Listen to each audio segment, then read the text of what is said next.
Please, can I paint your bikes for tips? The words hit the room like a match dropped into gasoline. Please. 80 men in leather and steel went dead silent. Please. Cole Raven Dawson, road captain of the most feared motorcycle brotherhood in Phoenix, turned around slowly and looked at the young blonde woman standing in the middle of his garage like she owned the place. Please. Nobody moved. Nobody breathed, and Madison Blake didn't flinch. Please. If you've ever believed that one moment of raw courage could change everything, stay with me until the very end of this story. Please subscribe to our channel and drop a comment telling me what city you're watching from. Please. I want to see exactly how far this story travels. The first thing Cole Dawson noticed was that she didn't look around the garage the way most outsiders did. Most people who wandered too close to the Iron Brotherhood's private compound did one of two things: they either backed away slowly, pretending they had the wrong address, or they stood there frozen, suddenly aware of exactly how badly they had miscalculated their afternoon. These tourists did that. Lost delivery drivers did that. The occasional journalist who thought they were brave enough to chase the story did that too. Right up until the moment they turned around and walked quickly back to their rental car. Madison Blake did neither. She walked in through the side entrance of the garage on a Tuesday afternoon in early October, when the Phoenix heat still had enough teeth to make a grown man think twice about stepping outside. And she walked in like she had a reservation. One black backpack over her left shoulder. A flat wooden case about the size of a bread box tucked under her right arm. A pair of worn paint-stained canvas sneakers that had no business being in a space full of steel-toed boots. And an expression on her face that Cole would spend the next several months trying to accurately describe to people who hadn't been there to see it themselves. It wasn't confidence exactly. Confidence was something you could perform. He had watched men perform confidence in this garage for 20 years, and he could smell the performance every time: the slightly too wide stance, the chin tilted just a degree higher than natural, the way the eyes moved too fast when they thought no one was watching. Madison Blake wasn't performing anything. She just walked in, looked around at 80 men who could have ended her entire afternoon with a single collective decision. And she stood there like standing there was the most obvious thing in the world. Cole was in the middle of a conversation with his vice president, Danny Brick Reyes, about a dispute that needed to be settled before the weekend run. Brick was a man who had the build of a vending machine and the patience of someone who had long ago decided that patience was overrated. He stopped mid-sentence and looked at the same thing Cole was looking at. Is that Brick started? Yeah, Cole said. Brick tilted his head. She lost? I don't think so. The garage operated on a specific kind of noise that most people couldn't hear when they first walked in. There were always at least 4 or 5 engines running or being worked on at any given time during a Tuesday session. Air compressors, the grind of a polishing wheel, someone's radio playing something that had been chosen specifically because it annoyed the person standing closest to it. 2 guys arguing about whether a particular carburetor had been rebuilt correctly. The garage breathed. It had its own rhythm. That rhythm didn't stop the moment Madison walked in. It slowed, like someone had reached for a dial and turned it down 3 notches without quite turning it off. Men who had been elbow deep in engine parts looked up. Men who had been having their own arguments across workbenches let their conversations trail off into nothing. Heads turned in the particular way that heads turn when something unexpected walks into a familiar space. Nobody stopped her. That was the first thing that surprised Cole. Looking back on it afterward. In 20 years of running this chapter, he had seen exactly 3 uninvited strangers walk into this garage. And all 3 had been stopped within seconds by whoever happened to be standing nearest to the entrance. The Brotherhood didn't operate a welcome committee. There was a gate. There was a prospect stationed near the gate whose entire job during weekly sessions was to make sure that the people who came through that gate were supposed to be coming through it. He was going to have a very detailed conversation with that prospect later. But in the moment, nobody stopped her, and she walked all the way to the center of the garage floor before Cole finally moved. He crossed the distance between them in about 8 strides. He was 6'3" and had been told more than once, by people who meant it as a warning and not a compliment, that he had a way of taking up more space than his physical dimensions technically accounted for. He stopped 2 feet in front of her, close enough that most people would have taken an involuntary step backward. She didn't. You're in the wrong place, he said. His voice carried without him having to raise it. It always had. She looked up at him. She was maybe 5'5". She had blue eyes that were doing something he couldn't immediately categorize, not scared. Not aggressive, not trying to charm him. Calculating. Maybe. Like she was reading something. I don't think I am, she said. Around them, the garage had reached a level of quiet that Cole had only previously heard in this space when someone had announced that a brother had died. 40 men within earshot were watching this exchange with the focused attention of people who understood that something was happening but couldn't yet determine what. You got about 30 seconds to tell me who you are and why you're standing in my garage, Cole said. She didn't use the 30 seconds to apologize or explain or reach for her phone to show him a message from someone he knew. She set the flat wooden case down on the nearest clean surface, which happened to be the hood of a partially dismantled 78 shovelhead that Big Lou Carranza had been rebuilding for the better part of 8 months. Big Lou, who was standing 3 feet away, and who had once physically lifted a man off the ground with one hand when that man had made the mistake of putting a coffee cup on that same hood, said absolutely nothing. She opened the case. My name is Madison Blake, she said. I'm 24 years old. I've been painting motorcycles for 6 years. I don't have a shop. I don't have a business card. What I have is in that case. Cole looked down at the open case without moving closer to it. Can I paint your bikes for tips? She said. The silence that followed that question was a specific kind of silence. It had texture. Cole could feel the men around him processing it.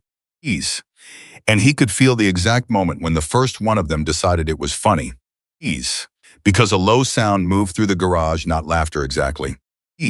More like the pressure that builds before laughter. The sharp exhale and the shoulder movement, and the exchange of looks that said, is she serious and she's serious, and someone needs to handle this. Cole did not laugh. He looked at her for a long moment. Then he said, show me. What happened in the next 4 seconds is the part of the story that Madison Blake would tell differently than everyone else who was in the garage that afternoon. The men who were watching said she moved immediately. Like she had been waiting for those 2 words and had already decided everything she was going to do the moment she heard them. Madison herself would say later that she hesitated, that there was a half second where every rational thought she had tried to remind her of exactly how many ways this could go wrong.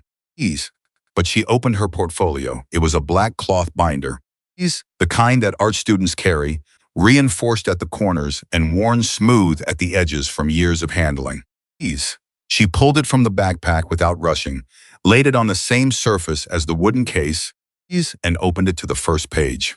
The man standing to Cole's left was a senior member named Gerald Ghost Whitmore, who had been riding since before Madison Blake was born, and who had, over the course of 40 years, developed an expression that suggested he had seen everything worth seeing and had decided that most of it wasn't particularly interesting. Ghost looked at the first page of the portfolio. His expression changed. It was subtle, the kind of change that you would miss entirely if you weren't specifically watching his face. His chin dropped about 1/4 of an inch. His eyes, which had been moving with the casual disinterest of someone waiting for confirmation of what he already assumed, stopped moving. Cole stepped forward and looked. The first image in the portfolio was a gas tank, photographed against a plain background. The tank itself was painted with what appeared to be a single continuous image, a road moving from the bottom edge of the tank up through a mountain range that wrapped around the curve. And in the distance, barely visible but unmistakably present, a rider moving away from the viewer into whatever was on the other side of those mountains. The technique was photorealistic in places and impressionistic in others. And the transition between those 2 modes was so smooth that you had to look for it to find it. Ease. The color palette was narrow, mostly grays and deep blues, with a single line of orange that ran along the horizon, and the restraint of it was what made it breathe. Ease. Cole had been around custom motorcycle art for his entire adult life. Ease. He knew what commercial work looked like. He knew what talented hobbyists could produce and where their limitations showed up. Ease. He knew what genuinely exceptional work looked like. Ease. Because he had commissioned enough of it and lived around enough of it to have developed the ability to tell the difference between something that had been executed beautifully and something that had been imagined beautifully before it was executed. What he was looking at had been imagined first. He turned the page himself, without asking. Behind him, he could hear men moving closer. Ease. Not crowding. Nobody in this garage moved in a way that could be described as crowding but repositioning. Ease. Angling, getting a sightline to what was in that portfolio. Ease. The second image was a fender, and the image on it was a map of roads that, when you looked long enough, resolved themselves into the shape of a bird in flight.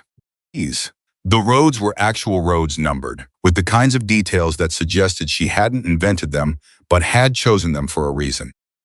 Cole recognized the route number of a stretch of highway through the Sonoran Desert that the Brotherhood used for its annual spring run. He stopped. "Where did you get this?" he said. Madison looked at him steadily.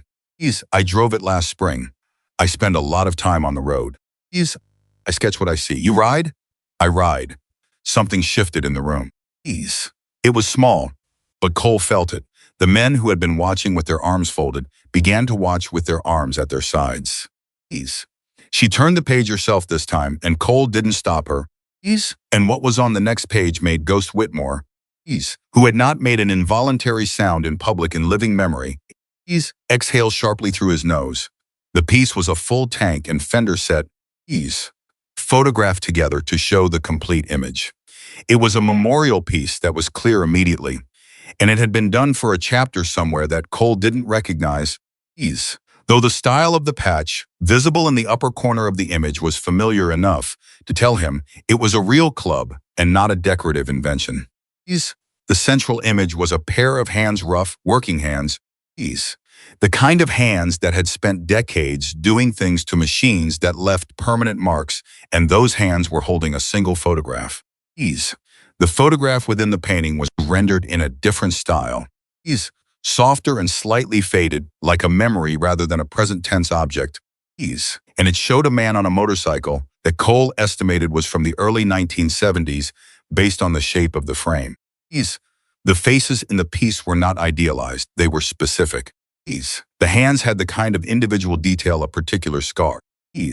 A missing knuckle, a wedding ring, worn smooth by years that could only come from looking at a real person's hands for long enough to understand what they carried. "Who did you paint this for?" Cole asked. "A chapter in New Mexico," Madison said.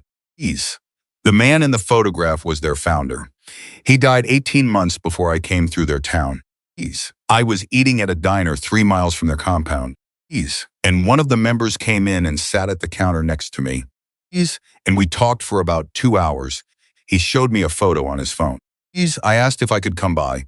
They let you in. Eventually, Cole looked at her. How long did it take? For the first time, the corner of her mouth moved in something that wasn't quite a smile. 3 days of showing up. Big Lou Carranza, who had still not said anything about the portfolio sitting on the hood of his shovelhead, spoke for the first time. His voice was the kind of voice that furniture moved out of the way for. 3 days, he repeated. They made me eat breakfast with them every morning before they'd talk to me, Madison said. By the third day, I think they just got tired of feeding me. Lou stared at her for a moment. Then he made a sound that was unmistakably a laugh. It wasn't a big laugh.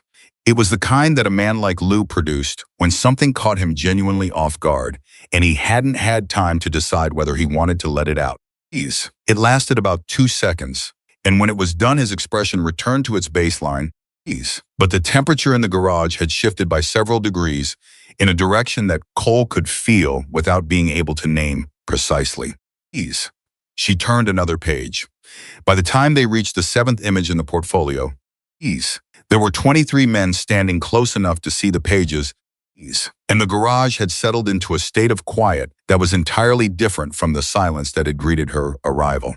The first silence had been the silence of suspended judgment, 80 men waiting to decide what they were dealing with. This silence was the silence of people who had stopped needing to decide and had started looking. Cole was aware of the shift, and he was aware that he needed to think carefully about what it meant. He had built this chapter over 15 years on a specific set of principles. And one of the most fundamental was that the Brotherhood did not operate on impulse. When something new arrived, you looked at it, you assessed it. You gave it the time it needed to reveal itself, because things that appeared quickly were generally not the things that lasted. The men who were standing around this portfolio had all been brought into the Brotherhood through a process that took years, not moments. Decisions made in the heat of a surprising afternoon were the decisions that became problems in the cold light of a following week. He watched Madison Blake turn another page, and he watched Ghost Whitmore. 40 years in the life, a man who had buried 3 brothers and outlasted 2 federal investigations, and who Cole trusted more than anyone else in the chapter, leaned forward without appearing to lean forward to look more closely at what was on that page. Who taught you to do this? Ghost asked. His voice was conversational. Low. Ghost rarely asked questions he didn't already have an opinion about. And when he asked questions in that particular register, it meant he was asking because he wanted confirmation. Not information. Madison looked at him with the kind of attention that said she understood the weight of the question, even if she didn't know who he was specifically. He's my father, she said. He worked body and paint for 20 years. Before that he rode. She paused. He passed away 4 years ago. Just before I turned 20. Ghost held her gaze for a moment. Then he nodded once, the way you nod when something confirms what you thought it would confirm. And he straightened up and looked at Cole. Cole looked back at him. The exchange between them lasted perhaps 3 seconds and contained no words. 2 hours, Cole said. Madison looked at him. Excuse me? He pointed toward the back of the garage, where a 94 Heritage Softail sat on a lift with its tank removed. The tank was sitting on a workbench to the side raw metal. No primer, waiting for the restoration work that had been stalled for 6 weeks because the member who owned it couldn't decide what he wanted on it. That tank, Cole said. You get 2 hours. You paint whatever you want on it. If it's worth anything, we'll talk about what that means. If it's not. He let the end of the sentence exist without finishing it. Because there was only one thing it could mean, and everyone in the garage already knew what it was. Madison looked at the tank for a moment. Do I get to know whose bike it is, she said. Why? Because I don't paint designs, she said. I paint stories. I need to know whose story I'm telling. Cole stared at her. Around the garage, nobody moved, he said. It's mine. The word dropped into the room and settled.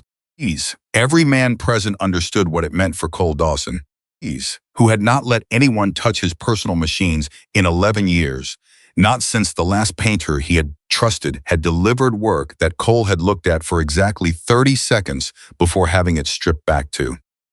Bare metal to put his own tank on that workbench.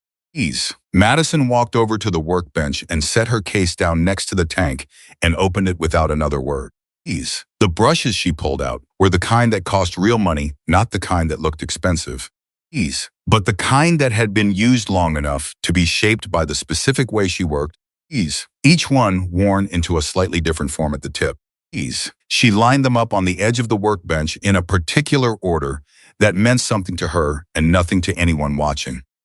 She had 4 small tins of paint that she mixed herself rather than using pre-mixed colors. Adding amounts from different containers with the precise, unthinking movements of someone who had made this calculation so many times it had ceased to require conscious thought. And she asked one question. What do you miss most? The garage went very quiet. Cole had been expecting her to ask about his history in the club, or what kind of imagery he wanted, or what his colors were, or any of the dozen practical questions that painters asked when they were trying to understand a commission. He had not been expecting that question. He stood there for a moment, Ease. And the men around him who knew him well enough to read the particular quality of his stillness understood that she had landed the question somewhere precise. Ease. Somewhere that didn't get touched during a Tuesday afternoon in the garage. He's my brother, Cole said. What was his name? How long ago? 7 years. She nodded. Ease. She didn't write anything down. She didn't ask anything else. Ease. She picked up a brush, looked at the bare metal tank for about 30 seconds. Ease. And she started. The next 2 hours were the strangest 2 hours that most of the men in that garage had ever experienced in a space they thought they knew completely. Ease. Nobody left. That was the thing Cole noticed most. Ease. On any given Tuesday, men came and went throughout the session. There were always phone calls to return. Ease. Errands to run. Conversations that needed to happen privately. Ease. Hunger that needed to be addressed in the form of the carnitas burritos that Jorge Mendez picked up from the place on Indian School Road every week. These men circulated. That was the natural rhythm of a Tuesday session. Not that Tuesday. Men who had been about to leave found reasons not to leave. They walked toward the exit and then stopped and turned around and found something to do that kept them in the garage. The engines that had been running were turned off not all at once, but one by one, as though each man had independently decided that the noise was less important than being able to hear the occasional sound of Madison's brush moving across the metal. Cole did not watch her continuously. That was a thing he was careful about. Because watching someone work continuously was a form of pressure, and he didn't want to apply it. He moved through the garage doing the things he would normally do on a Tuesday. Responding to questions, reviewing something Brick needed his signature on. Checking on the state of the engine rebuild that had been giving them trouble for 3 weeks. But he came back to the workbench. Every 20 minutes or so, he came back and he looked at what was happening on that tank. And each time he came back, he stood there a little longer before he made himself move away. She worked without talking. Some painters talked when they worked. Some painters needed the presence of their subject, needed to ask questions. Probe memories, keep the conversation, going to feed themselves information they could put back into the work. Madison Blake worked in silence, with the total absorption of someone who had gone somewhere else and was only using her body to do the physical work of being in the room. At the 40-minute mark, Ghost came and stood next to Cole, and they both looked at the tank from a distance of about 6 feet. She asked you about Marcus, Ghost said quietly. Yeah. Ghost was quiet for a moment. What did you tell her? Just his name. Ghost looked at the tank. That's all she needed? Cole didn't answer immediately. He looked at the tank, at what was there so far, which was still in early stages. Still in the phase where you couldn't see the whole of what it was going to be. Only the bones of it taking shape in the underpainting. But the bones were doing something that he hadn't expected.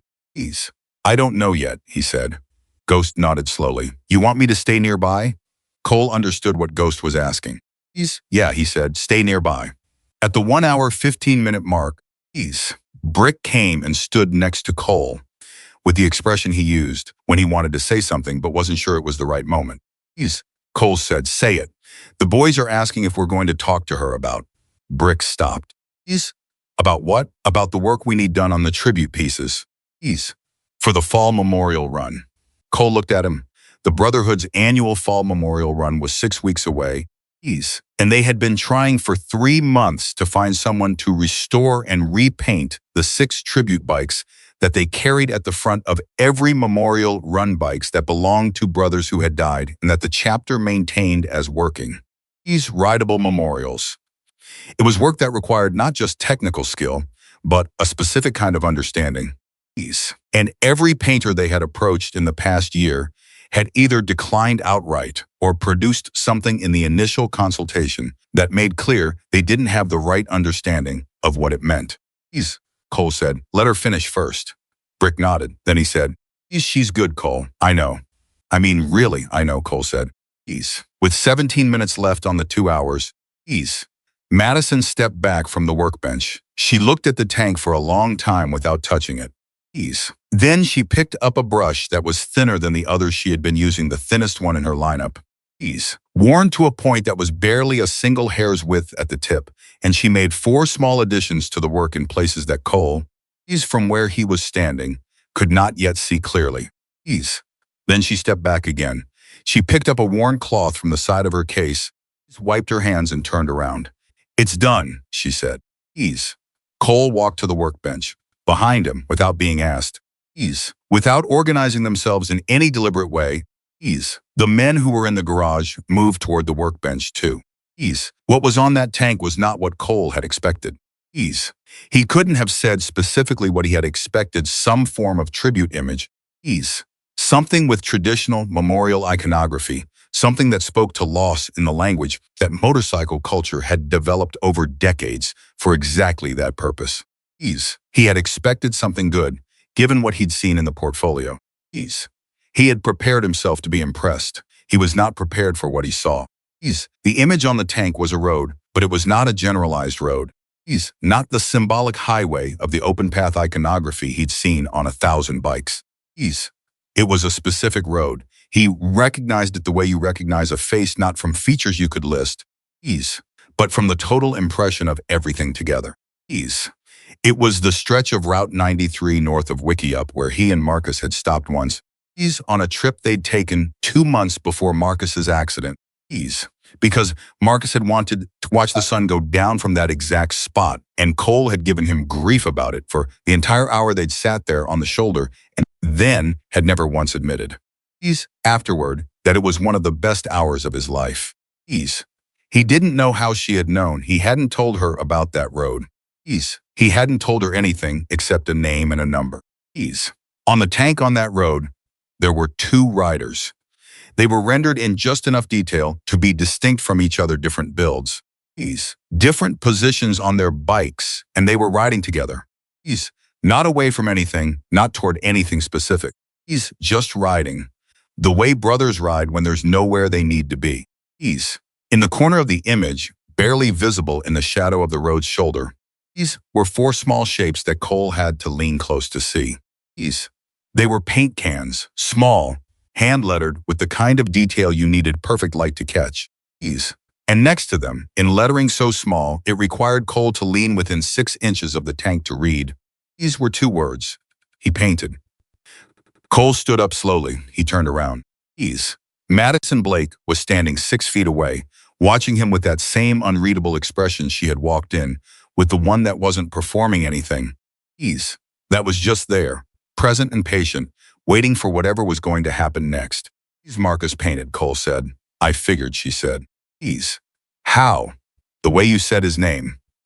She paused. People say the names of people they lost differently, depending on what they left unfinished together. You said his name like something got cut off in the middle. Cole stood there. Behind him, Ghost made a sound that Cole had never heard him make before. Soft. Brief. The kind of sound that comes out of a person when they aren't trying to make a sound. And every man in that garage, 80 men who had built their lives around the idea that strength meant the ability to hold the weight of the world without letting it show, stood in absolute silence and looked at a gas tank. Cole looked at Madison Blake for a long time. Then he said, you didn't ask to be paid. No, she said. Why not? She looked at him with those blue eyes that had been reading things in this room since the moment she walked in through the door. Because I wasn't painting for tips anymore, she said. I was painting because it needed to be painted. The garage was so quiet that Cole could hear the highway beyond the compound's fence. The distant sound of engines moving through the afternoon heat. Going wherever engines go when nobody in this room is on them. He looked at his road captain. He looked at Ghost. He looked at Brick, and then he looked at Madison Blake. Standing in the middle of his garage with paint on her hands and a wooden case at her feet. And he said the only thing there was to say. Sit down, he said. We need to talk. Cole Dawson did not offer seats to strangers. That was a fact known by every man in the Iron Brotherhood. And it was not a written rule. It didn't need to be written down because it had never been violated long enough for anyone to think it needed documentation. The garage was not a waiting room. The compound was not a community center. people who came to this space came because they had a reason that had been established in advance. And when their reason was finished, they left. The concept of sitting down and talking implied a level of belonging that took years to establish in this world. Not an afternoon. So when Cole Dawson looked at Madison Blake and said, "Sit down, we need to talk," every man in that garage heard what was underneath those 5 words. And what was underneath them was something none of them had anticipated when she walked through the door 40 minutes before the 2-hour clock started. Madison sat. She didn't look around to find the right chair or hesitate about where to put herself. She pulled a stool from under the nearest workbench and sat on it and put her wooden case across her knees and looked at Cole the way she had been looking at him since the beginning, like she was reading. Something that hadn't finished writing itself yet. Cole pulled up a chair of his own and sat across from her. Brick positioned himself to Cole's left without being asked. Ghost remained where he had been standing, 3 feet back and 1 foot to the right. Which was Ghost's default position in any conversation that Cole was leading close enough to contribute. Far enough back to observe. The rest of the garage had not returned to its regular rhythm. Men had drifted back to their workbenches and their conversations. But the conversations were quieter than normal, and several of them were oriented in a way that had nothing to do with the work in front of them and everything to do with the table where Cole and Madison were sitting. How long have you been traveling?" Cole asked. 6 years, she said. Since I was 18. You've been sleeping in your vehicle for 6 years? Not always. Sometimes chapters I work with let me use a spare room for a few weeks. Sometimes I find short-term work in towns I pass through. I've gotten good at making $50 last longer than most people think $50 can last. Cole absorbed this without reacting to it visibly. He had heard harder stories than that in this room. What he was calibrating was not the difficulty of what she was describing, but the quality of attention she described her own life with no self-pity. No performance of toughness, just a flat and specific accounting of facts. The way you talk about your life, when you've lived it long enough that the dramatic parts have settled into ordinary parts, and the ordinary parts have stopped needing explanation. You said you've worked with other chapters, Cole said. 7 chapters across 5 states, she said. New Mexico, Nevada, Colorado, Utah, and 1 in Northern California. Any of them clubs I'd recognize. She looked at him steadily. Some of them. But you're not going to tell me which ones. Not until I know whether I'm going to be working with you, she said. References are something you earn from me, not something I hand out in the first conversation. Brick made a small sound beside Cole that might have been appreciation. Cole did not look at him. You understand that's not typically how this works, Cole said. I understand that's how it works for most people, Madison said. I'm not most people. I walked into your garage today without an introduction. Without an appointment and without a single contact inside this chapter. And you're still sitting here talking to me instead of having someone escort me out. So I think we both understand that this conversation is already not typical. Cole looked at her for a long moment. Ghost, from his position 3 feet back, said quietly. She's got a point. I know she's got a point, Cole said. Without looking away from Madison, I'm just saying. I know what you're saying. Ghost. Madison watched this exchange with the expression of someone taking notes without a notebook. Cole said. What do you know about the work we need done? I know you have a memorial run in 6 weeks, she said. I know you carry tribute bikes at the front. I know the tribute bikes need restoration work that you haven't been able to get handled. Because that kind of work requires someone who understands what they're actually painting, and most painters don't. The silence that followed that statement was the particular silence of a room full of people who have just heard something they hadn't known was known. Cole said carefully. How do you know that? I've been outside your gate since 6 this morning, Madison said. Men talk. Sound carries. Brick said, she's been outside since 6 in the morning. That's what I just said, Madison confirmed. It's 3 in the afternoon, Brick said. I know what time it is. Cole leaned back slightly. You waited 9 hours outside our gate. I waited 9 hours for the right moment to come in, she said. There's a difference. Showing up at 6 in the morning would have meant being turned away by whoever was on gate duty and never getting a second chance. Tuesday afternoon, when the session was already running and the energy was right and people were mid-conversation and not looking for reasons to say no, that was the right moment. She paused. I've learned that the right moment matters more than the right introduction. Cole looked at Ghost again. Ghost's expression had settled into something that, on his face, approximated what admiration looked like when it had been filtered through 40 years of choosing not to show it easily. Cole looked back at Madison. The 6 tribute bikes, he said. Tell me what you think that job involves. It involves understanding 6 people I've never met, she said immediately. It involves understanding them well enough to paint them in a way that the people who loved them recognize them. Not just their style or their colors or their patch. Who they actually were. That means I need to talk to the people who knew them.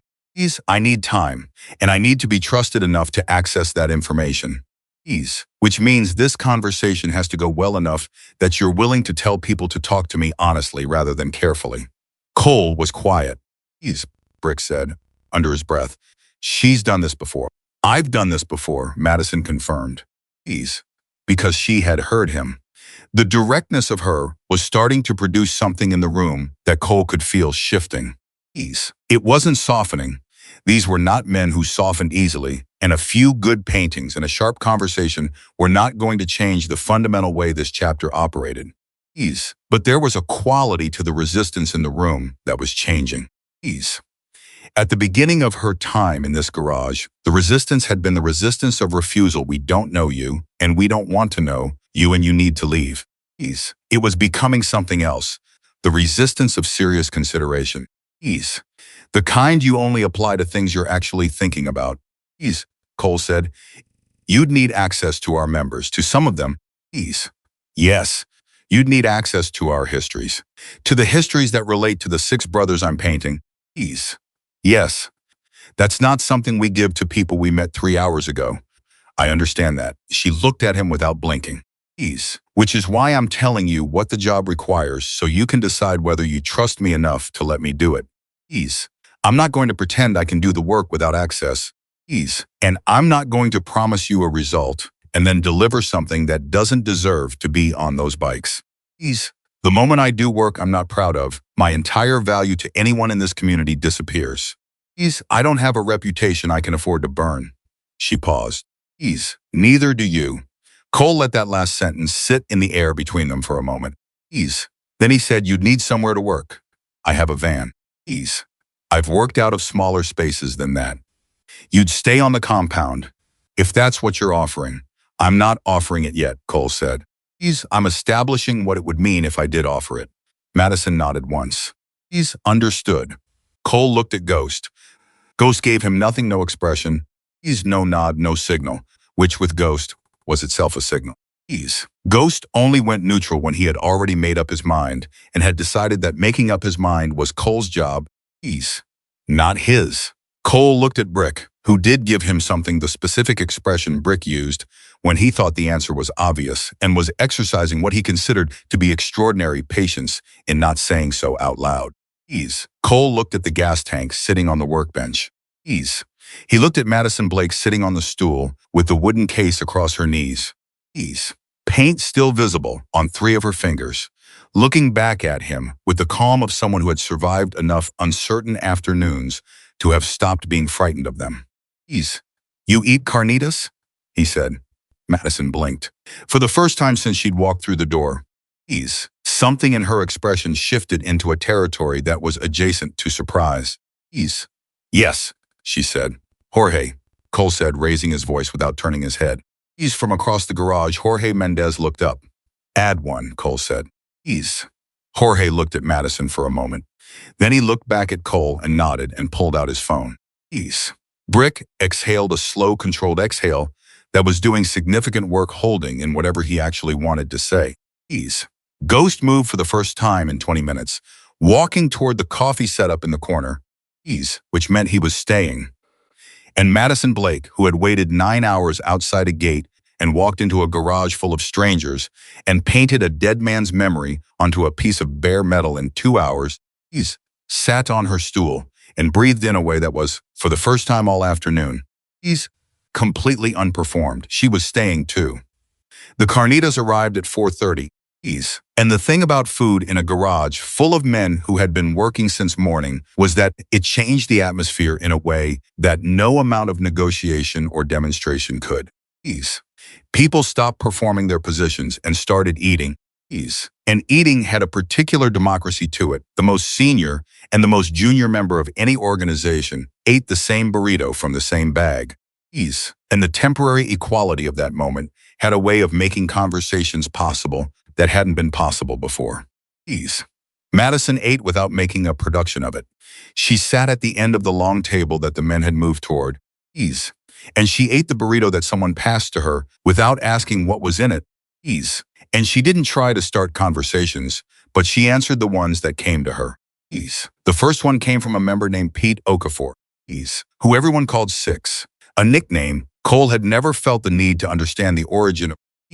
Since origins of nicknames in the Brotherhood rarely made sense from the outside and often didn't make more sense from the inside. Six was 38 years old, had been in the chapter for 11 years, and had a quality of directness in conversation that was entirely separate from aggression. He asked what he wanted to know in language that had no decorative elements, and he expected answers in the same register. "Where you from?" Six said. "Flagstaff originally," Madison said. "My dad was from Tucson. We moved around a lot when I was young." "Your dad rode until he couldn't anymore." She took a bite. He had a TBI in a wreck when I was 16. After that, he couldn't ride. But he never stopped being a rider, you know what I mean? He just did it differently." Six looked at her. "He painted. He'd always painted. Before the accident, it was a hobby. After, it became the main thing. He said putting things on metal was the only way he knew how to say what he couldn't say in words anymore." She paused.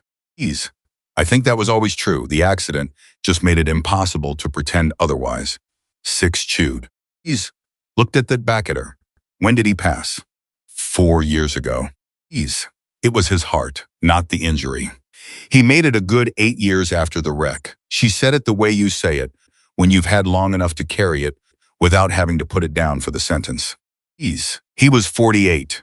The table had gotten quieter in the way tables get when something real is being said, and people don't want to interrupt it with noise. Big Lou, sitting 2 seats down from Madison, said without looking up from his food. My father died at 49. Madison looked at him. I'm sorry." Lou shrugged, the specific shrug of a man who has made peace with something by deciding the peace was going to be on his terms. He had a good 49 years, Lou said. "Some people don't." "No," Madison agreed. Some people don't." The table settled back into the comfortable noise of people eating. And Cole, who was listening from the other end, noted the specific quality of the moment, not because it was dramatic, but because it was real. Madison Blake was not managing these men. She was not working them. She was just being in the room with them, answering what was asked. And the simplicity of that was doing more work than any strategy would have. Then Ghost set down his coffee cup and said from 3 seats away, "Tell me about the New Mexico chapter." The table didn't go quiet exactly, but it readjusted. Ghost speaking in a full table context was not a common occurrence. And when he did it, the ambient sound tended to orient toward him without the people making the sound being entirely aware they were doing it. Madison looked at Ghost. She took a moment, not a hesitation. More like a measurement, figuring out what he was actually asking versus what the words literally said. "What do you want to know?" she said. "The work you did for them," Ghost said. "The memorial piece. Was that the first one you'd done? Or had you done that kind of work before?" "First major one," she said. "I'd done smaller pieces. Tributes on individual bikes. A few tank restorations where the history was part of the restoration. But that was the first time someone gave me access to the full story of a person and said, do whatever you need with it." "How'd that feel?" Ghost said. The question was unexpected enough that a few men looked at Ghost with the expression of people recalibrating. Ghost did not typically ask about feelings. Ghost asked about facts and outcomes and the kinds of things that could be verified and evaluated. Ease. Asking someone how something felt was a deviation that the men around the table were quietly trying to interpret. Madison didn't seem to find it unusual. Terrifying, she said. Ease. And necessary. Like the two of those things were the same thing. Ghost looked at her for a long moment. Ease. He had a way of looking at people that was not unfriendly, but was entirely without softness, the look of a man who had been reading situations for 40 years, and whose reading had been accurate often enough that he trusted it completely. Ease. Who told you about the chapter in New Mexico, he said. Ease. Nobody, she said. I found them the same way I found you. Ease. I travel the same roads that clubs travel. I eat at the same diners. I stop at the same overlooks. If you spend enough time on the roads that riders use, you start to encounter riders. And if you're paying attention to those encounters, instead of just passing through them, you learn things. Things like where chapters are. Things like where chapters are, she confirmed. Things like what they need. Things like when the time is right to show up and when it isn't. She paused. I've walked away from 3 situations that weren't right. This one was right. How do you know? Ghost said. Because you didn't have someone throw me out, she said. That tells me something about who you are. Ghost sat back in his chair. Cole said. From the end of the table, she's right. Ghost looked at Cole. I know she's right, he said. I was seeing if she knew it. Madison looked between the two of them with the expression of someone following a conversation that was operating on 2 levels simultaneously and finding both of them legible. After the food was cleared, the session moved into its usual late afternoon configuration, smaller groups. Longer conversations, the particular rhythm of men who have been in each other's company long enough that the silences are comfortable and the talking is selective.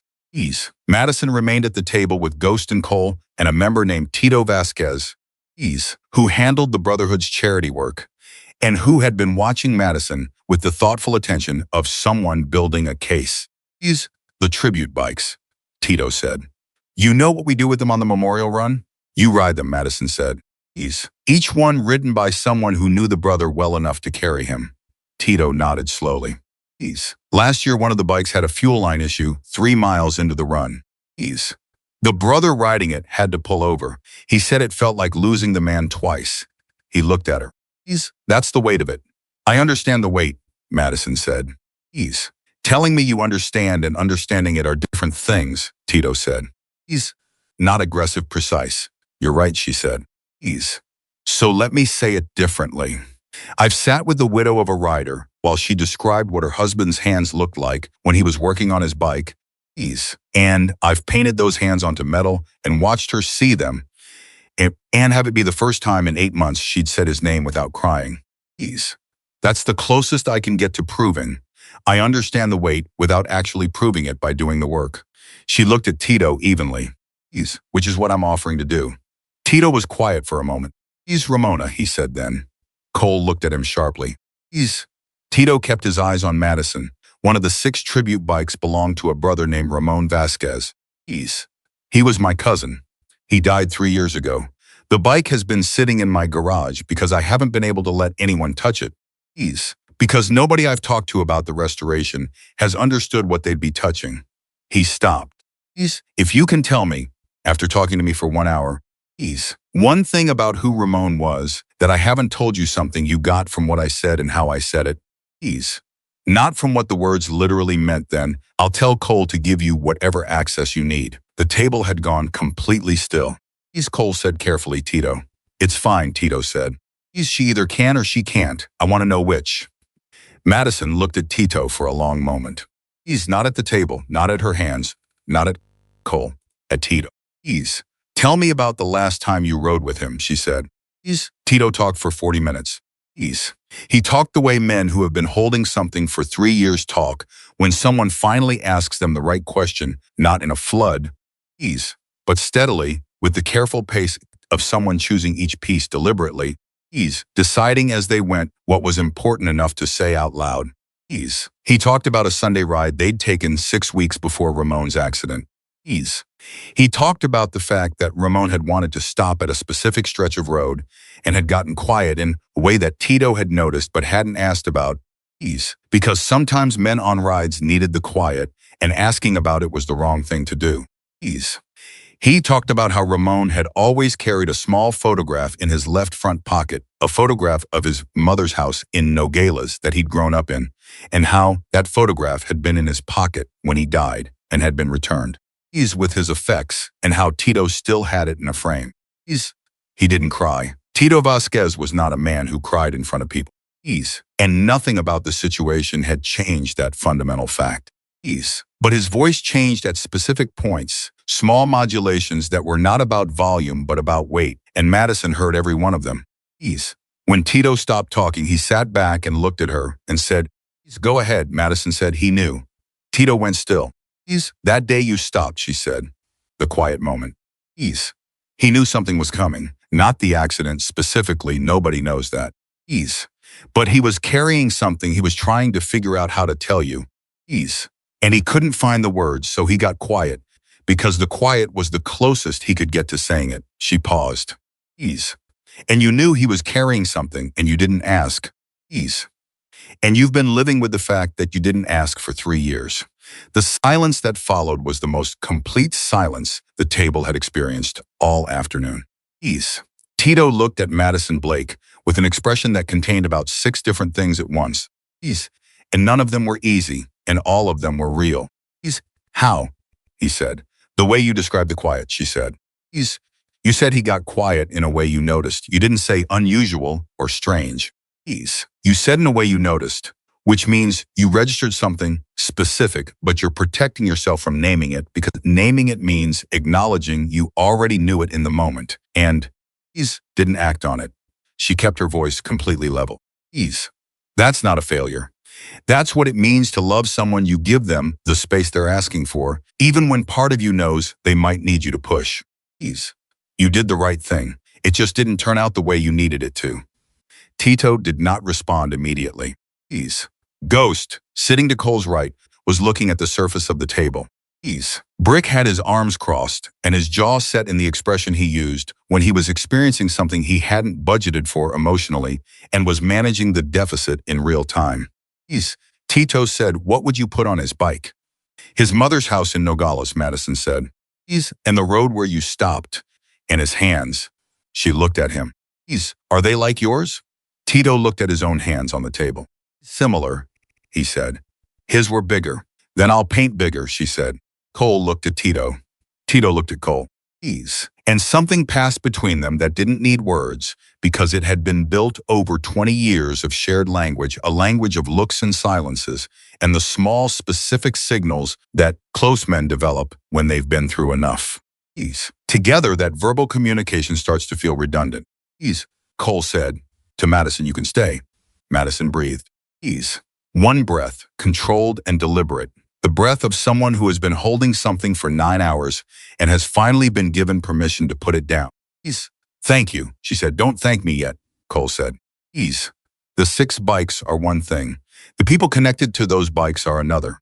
You'll be spending time with men who are still grieving. And some of them aren't as composed as Tito. And some of them are going to test you in ways that aren't as straightforward as what just happened. You need to understand that. "I understand that," she said. "And if at any point I decide the trust isn't being honored, then I leave," she said. Immediately, without argument. Cole nodded. "One more thing," Madison said. Cole looked at her. "I want to paint yours too," she said. "Not the tank I already did. Something new. When this is done, when all 6 tribute bikes are finished. I want to do your bike properly. The full bike." She held his gaze. "Because what I put on that tank today was the beginning of a story, not the whole of it. And I think you know that." Cole was quiet for a long time. Ghost said. From across the table. Without looking up. She's not wrong. Cole looked at his road captain, who had never not been right about anything that mattered for 15 years. No, Cole said. "She's not wrong." He stood up from the table. And the men around him recognized the signal the conversation was over. Not because it had failed, but because everything that needed to be decided had been decided and the rest would happen in the doing of it. Ease. Brick, he said. Brick straightened. Find her a space. Brick nodded and pushed back his chair and looked at Madison with the expression of a man who had just been handed a task he was about more glad to do than he was going to admit. Ease. Madison Blake stood up from the stool, picked up her wooden case, ease, and settled the backpack on her shoulder, and she looked around at the garage that she was no longer fully a member of. Ease. Not yet, and maybe not ever in the formal sense of what membership meant in this world. Ease. But no longer a stranger. She had walked in 9 hours ago with paint on her hands and a question that nobody had taken seriously for about 30 seconds. Ease. She was still standing in the same garage. Everything else had changed. Ease. Brick found her a corner of the secondary workshop that hadn't been used for anything except storing spare parts and old tires for the better part of 2 years. Ease. He cleared it himself, didn't ask a prospect to do it. Ease. Didn't make a production of it, just moved things with the quiet efficiency of a man who had decided something was worth doing and was doing it. Ease. He set up a work table from storage, found a standing lamp that worked. Ease. Located an extension cord long enough to reach the nearest outlet. Ease. And then stood back and looked at what he'd assembled with the expression of someone checking their own work. Ease. It's not much, he said. Madison looked at the space. Ease. It's exactly what I need. We've got better lighting on the main floor if the separation is better, she said. Ease. When I'm working on something like this, I need to be able to go somewhere that isn't the middle of everything. Ease. The work gets contaminated if there are too many people around it. She set her case on the work table and looked at him. Ease. Thank you for this. Brick shrugged with the specific shoulder motion of a man who doesn't know what to do with direct gratitude. Ease. Don't make me regret it, he said. I'll try not to. He started to leave. Ease. Then stopped. Turned back. The decision to say whatever he was about to say had clearly just won a close internal vote. Ease. Cole doesn't do this, he said. Madison looked at him. Ease. What he did tonight, letting you stay. That's not he doesn't do that. Ease. Not for people who showed up the same day. Brick's voice was level. Ease. Not warning. Just calibrating. I've seen men apply to this chapter for 18 months before Cole had that kind of conversation with them. I know, she said. Ease. You know? I could see it in the room, she said. Ease. The way the men were watching him. Not watching me, watching him. Ease. Waiting to see whether he was going to do the thing he doesn't do. She looked at Brick steadily. Ease. That's why it mattered. Not just that he said yes. Ease. But that everyone in that room knew what it cost him to say it. Brick stared at her for a moment. Ease. You're going to be interesting to have around, he said. Ease. Not a compliment exactly. And not a compliment. Ease. Just a fact. Delivered plainly. I hope so, she said. Ease. He left and Madison Blake stood alone in her new workspace for the first time. Ease. And she breathed the silence of it, the way you breathe in a space that has just made a decision about you. Ease. Then she opened her case and got to work. The 6 tribute bikes were in a separate locked bay that Cole opened for her the following morning at 7. Ease. He didn't make a ceremony of it. He unlocked the bay. Ease pulled the door open, stepped back, and let her go in first. Ease. She spent the first hour not touching anything. Cole stood at the door for about 10 minutes. Ease. Watching her move around the bikes in that slow, deliberate way, not studying the machines technically. Ease. Not looking for mechanical problems or restoration needs. Ease. But doing something that he found harder to categorize. Ease. She would stand next to a bike for 2 or 3 minutes. Ease. Then move to the next one. She ran her fingers over one gas tank but didn't look at it while she did it. Ease. Like she was reading something through the skin of her hand that she couldn't get from looking. Ease. She crouched down next to one bike and stayed down for a long time. Ease. And Cole couldn't see what she was looking at from where he was standing and didn't walk in to find out. Ease. After 10 minutes, he went to get coffee and left her to it. Ease. She came out of the bay at 9 with a small notebook, not a sketchbook. Ease. A plain-lined notebook, the cheap kind that had been written in enough that the cover was starting to separate at the binding, and she sat down at the edge of the workbench and wrote for 15 minutes without stopping. Ease. What's in the notebook?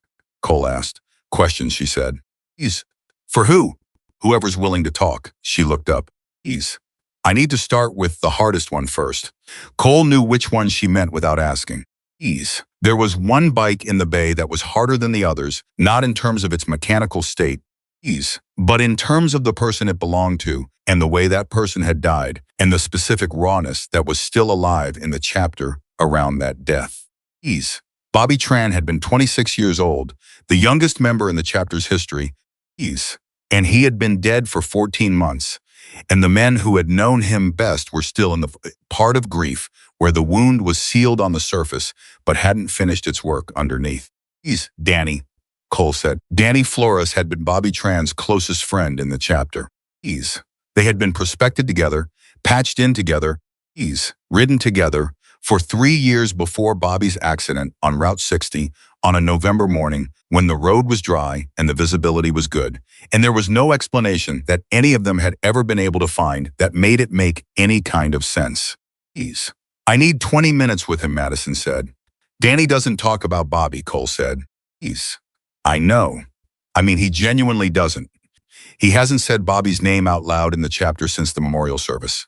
I know, she said again. Ease. That's why I need to start with him. Cole looked at her. You want to explain that logic to me? The bike I paint first sets the standard for all the others, she said. Ease. Not in terms of quality, in terms of trust. If the men with the hardest grief can see that I handled it right, ease.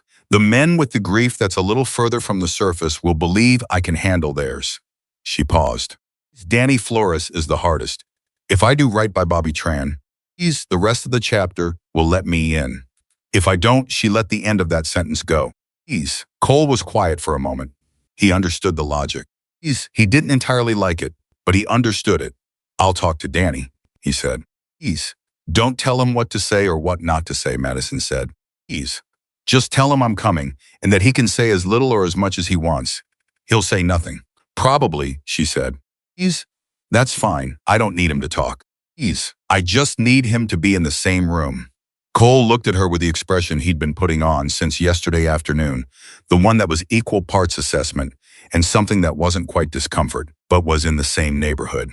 The expression of a man who keeps encountering evidence that someone knows more about how things work than he had initially assigned them credit for. All right, he said. Danny Flores was 29 years old and built the way a man gets built when he has spent his 20s doing physical work and not paying particular attention to the fact that physical work was shaping him.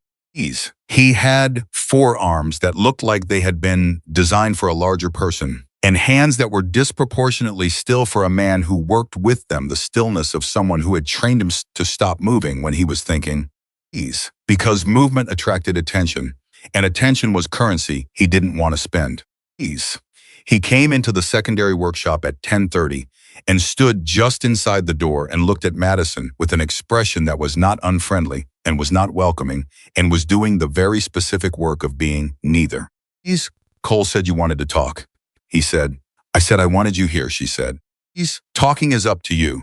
He looked around the space. He looked at her case on the work table, her brushes in their lineup. The small tins she had already organized by the system that meant something to her. He looked at the plain notebook sitting at the corner of the table.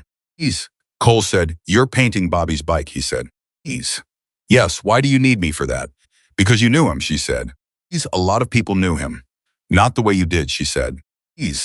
Sit down if you want. Stand if you don't. I'm going to keep working while we talk. She picked up a pencil and opened the notebook and started sketching something in the margin, not the bike. Not a portrait, something small and abstract that was more like thinking than drawing. Danny watched her for a moment. He sat down.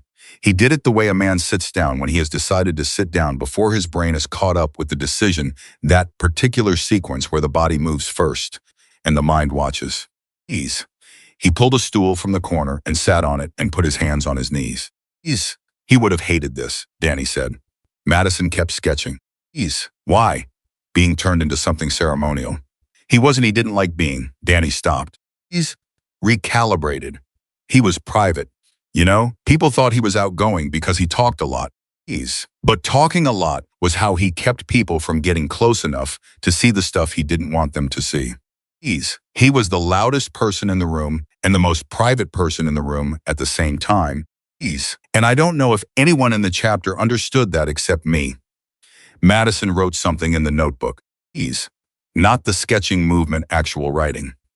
What did he not want people to see, she said. Danny looked at his hands. He was afraid, he said. Not of anything in particular. He called it the gap. Between who he was and who he thought he should be. He was 26 years old and he felt like he was always running behind something he couldn't quite catch up to. And he couldn't figure out if the thing he was running after was real or if he'd invented it. A pause. He told me that once. We were stopped on the side of 60. Actually. Same road, different day. Danny's voice changed on that last part, tightened by 1 degree. Like a string being tuned. He said he didn't know if he was running towards something or away from something. I told him it probably didn't matter as long as he kept moving. Madison stopped writing. Was that the wrong thing to say? Danny asked. She looked up at him. What do you think? I think about it all the time, he said. Whether he needed me to tell him to stop moving. Whether the point was for someone to tell him to stop and look at where he was and understand that where he was already the right place. He stopped. But that's not who I am. I don't say things like that. I said keep moving because that's what I know how to say. And he heard it the way you meant it, Madison said. Danny looked at her. He knew you, she said. He knew who you were and how you communicated and what your version of I love you sounds like when it comes out as keep moving. He heard it right. Danny's jaw tightened.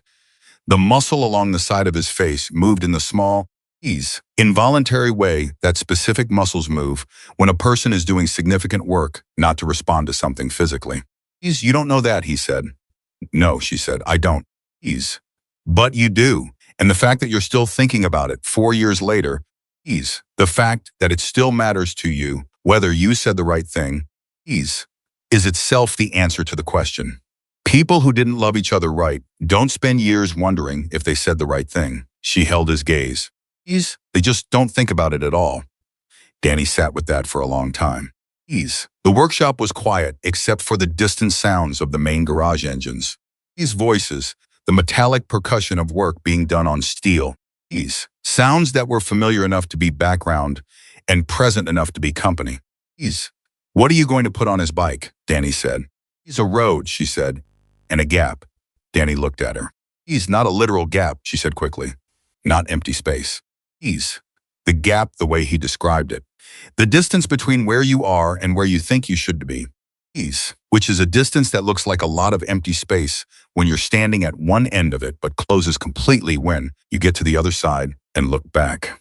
She picked up the pencil again. And I'm going to paint it from the far side, so it looks like he made it. Danny stared at her for a long time. He would have liked that, he said. His voice had gone quiet in the specific way that voices go quiet when they are doing the work of containing something that wants to be louder. Tell me one more thing, Madison said. What? His laugh, she said. Describe it. Danny almost smiled. It was brief, barely there, and gone before it could be called a smile, but it was real. Ridiculous, he said. Too loud. Started before anything was actually funny and ended too late. Like his whole timing was off. He paused. Best laugh I ever heard. Madison wrote that down. Danny watched her write it and something in his face, which had been set against the world for 14 months, shifted by a fraction of a degree that was small enough to miss, but significant enough that it changed the whole composition. He stood up. Do right by him, he said. That's the only thing I know how to do, she said. He left, and the room held the shape of what had just happened in it for a few seconds after the door closed. It's the way rooms do.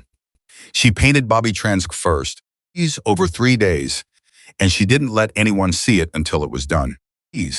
Cole respected that. He enforced it the same way he enforced everything in the chapter by saying it once. Clearly to the right people, and trusting that the message would move from there without requiring him to repeat it. The bay where Madison worked stayed closed during those 3 days. And the men who were curious about what was happening inside it, which was most of them, found other things to look at. On the third day at 2 in the afternoon, Madison came and found Cole in the main garage. It's ready, she said. Cole put down what he was doing. He looked around the garage. He said, to the room more than to any specific person, Bay's open. He didn't say anything else. He didn't have to. Ease. By the time he reached the bay, there were already 11 men behind him. Ease. The bike was on the center stand. Ease. Turned so the full length of it was visible from the doorway. Ease. The restoration work was complete, chrome clean. Ease. Leather conditioned, mechanical issues addressed, but that wasn't what the men in the doorway were looking at. Ease. They were looking at what was on the tank and fenders. Ease. Cole had seen a lot of custom work in his life. He had seen work that was technically extraordinary and emotionally empty. Ease. And he had seen work that was emotionally resonant and technically uneven. Ease. And he had seen the rare piece that managed to be both at once and understood that being both at once was the hardest thing in this craft to achieve. Ease. What was on Bobby Tran's bike was something he didn't have an existing category for. Ease. The road on the tank was Route 60, not the whole road. Ease. Not a symbolic road, but a specific quarter-mile section of it that Cole recognized from the memorial ride the chapter had done in the week after Bobby's death. Ease. She had painted it from above and slightly behind. Ease. The perspective of someone following the rider, and the road in front of the painted rider was not empty or ominous, or any of the things that roads on memorial pieces tended to be. Ease. It was open. It was wide. It had the quality of a road that has somewhere to go. Ease. And in the distance, barely visible but unmistakably present at the far end of that road, Ease, the two sides of the gap Bobby had described to Danny met each other. Ease. Not dramatically, not with any kind of Hollywood resolution. Ease. Just quietly closed. The way things close when you've stopped measuring the distance and started moving. Ease. On the left fender, in lettering so small it required proximity to read, Ease were 3 words. He made it. Danny Flores was standing at Cole's left shoulder. Ease. Cole didn't look at him. He didn't need to. He heard Danny breathe. Ease. That was enough. Behind them, men were pressing into the doorway, not pushing. Ease. Not crowding. Just moving forward with the collective gravity of people being pulled towards something they didn't entirely have language for yet. Ease. Ghost was there, and 6. Ease. And Big Lou. Ease. And Tito. Ease. And Jorge. Ease. And 15 other men who had known Bobby Tran in the way you know a young man who brings an excess of noise and laughter into your world and makes it louder, and then is gone and takes the specific volume of that noise with. Ease. Him and leaves a silence shaped exactly like himself. Ease, 6 said very quietly. That's him. Nobody asked what he meant. Ease. Everybody understood. Cole turned around slowly and looked for Madison. Ease, who was standing at the back of the gathered men, having slipped out of the bay while the others were coming in. Ease, not making herself part of the moment she had created. Ease. She was watching the room, watching the men around Bobby's bike with an expression that Cole was beginning to recognize as her working expression. Ease. The one she wore when she was doing the thing she was best at. Ease. Which was not painting but reading. Their eyes met across the room. Ease. Cole gave her a single nod. She returned it. And that was the moment, not the thank yous that came later. Ease. Not the conversations that would follow over the next several days. Ease. Not the specific and significant thing that Ghost said to her privately that she would think about for years. But this moment, Ease. This nod across a room full of men standing around a motorcycle and feeling something they didn't have words for, but didn't need words for. Ease. Was the moment when Madison Blake understood that she had done what she came here to do. Ease. Not finished, not even close to finished, but done the first thing that needed doing. Ease. In the way it needed to be done, and had it received the way she had hoped, but hadn't let herself believe it would be. Ease. The next 5 days moved at a pace that was different from the previous 2. Ease. Madison worked on the remaining 5 bikes in a rhythm. She established herself 1 conversation per bike before she started. Ease. Sometimes 1 conversation per day during the work. Ease. Sometimes silence, depending on what the work needed. Ease. The men connected to each bike came in and out of her workspace in their own ways and on their own schedules. Ease. Because Cole had told them the door was open, and Madison had made clear that open meant genuinely open, not a set appointment. Ease. Not a structured interview, but the kind of open that meant if you walked by at 11 at night and saw the light on and needed to say something, Ease. The door was there. 2 of them came at 11 at night. Ease. She never mentioned it to anyone, and neither did they. Ease. And the privacy of those late conversations was something the chapter noticed and respected without discussing. Ease. Ghost came on the fourth day and sat in the workshop for 2 hours without saying anything that was directly related to any of the bikes or any of the brothers they belonged to. Ease. He talked about the chapter's history, the early years, ease, the building of it, the things that had almost broken it and hadn't. Ease. He talked about Cole in a way that was both completely loyal and completely accurate. Ease, which was a combination that Madison found rarer in people than almost any other quality. Ease. He talked about what loyalty meant to him specifically, not what it meant in general. Ease. Not the philosophical version of the word, but what it meant in the particular life he had lived. Ease. Madison listened to all of it without taking notes. Ease. When Ghost stood to leave, she said, "Can I ask you something?" He looked at her. Ease. "You've been asking me things for 2 hours. This one's different," she said. Ease. He sat back down. "The first day," she said, "when I showed you the portfolio." Ease. "You knew before Cole did. I could see it. You'd already made up your mind before he made his." Ghost was quiet. Ease. "Why didn't you say so?" she said. "It would have been faster." Ghost looked at her for a long moment.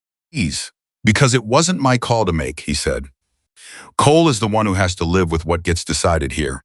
Ease, I can tell him what I think. I do tell him what I think. Ease. Every time he needs to hear it. But there's a difference between advising someone and deciding for them. Ease. And the minute you cross that line, you're not a road captain anymore. Ease. You're just someone who's been running things from the wrong chair." He paused. Ease. "Cole needed to see it himself, so I stood back and let him see it." Madison absorbed this. Ease. "That took restraint," she said. "Most important things do," Ghost said. Ease. He stood up again. Ease. And this time he left. Ease. And Madison turned back to the bike she was working on and painted for another 3 hours without stopping. Ease. And the particular thing that Ghost had said sat in her mind the way things sit in a mind when they've confirmed something you already suspected was true, but hadn't heard said plainly before. Ease. On the 6th day, something happened that nobody had anticipated. Ease. A woman arrived at the compound gate in a truck that was old enough to have opinions about it. Ease. Her name was Carol Whitman, and she was 62 years old, and she was the mother of one of the 6 brothers, a man named Dennis Whitman, who had died 2 years ago, and whose tribute bike was the last one Madison hadn't started yet. Ease. Nobody had told Carol that the bikes were being restored. Ease. Nobody had called her. Nobody had sent a message. Nobody had coordinated her arrival. Ease. She had driven 4 hours from Tucson because she'd heard something secondhand through a connection she had in the chapter. Ease. And she had come without calling ahead because she was the kind of woman who knew that calling ahead gave people the opportunity to tell you not to come. Ease. Cole met her at the gate. "Mrs. Whitman," he said. Ease. "Don't Mrs. Whitman me, Cole," she said. "I've known you for 12 years. Ease. Is it true someone's working on Dennis's bike?" "Yes," he said. Ease.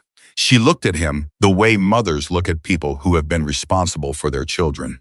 Ease. The particular look that contains the entire history of every time that responsibility was discharged well and every time it wasn't.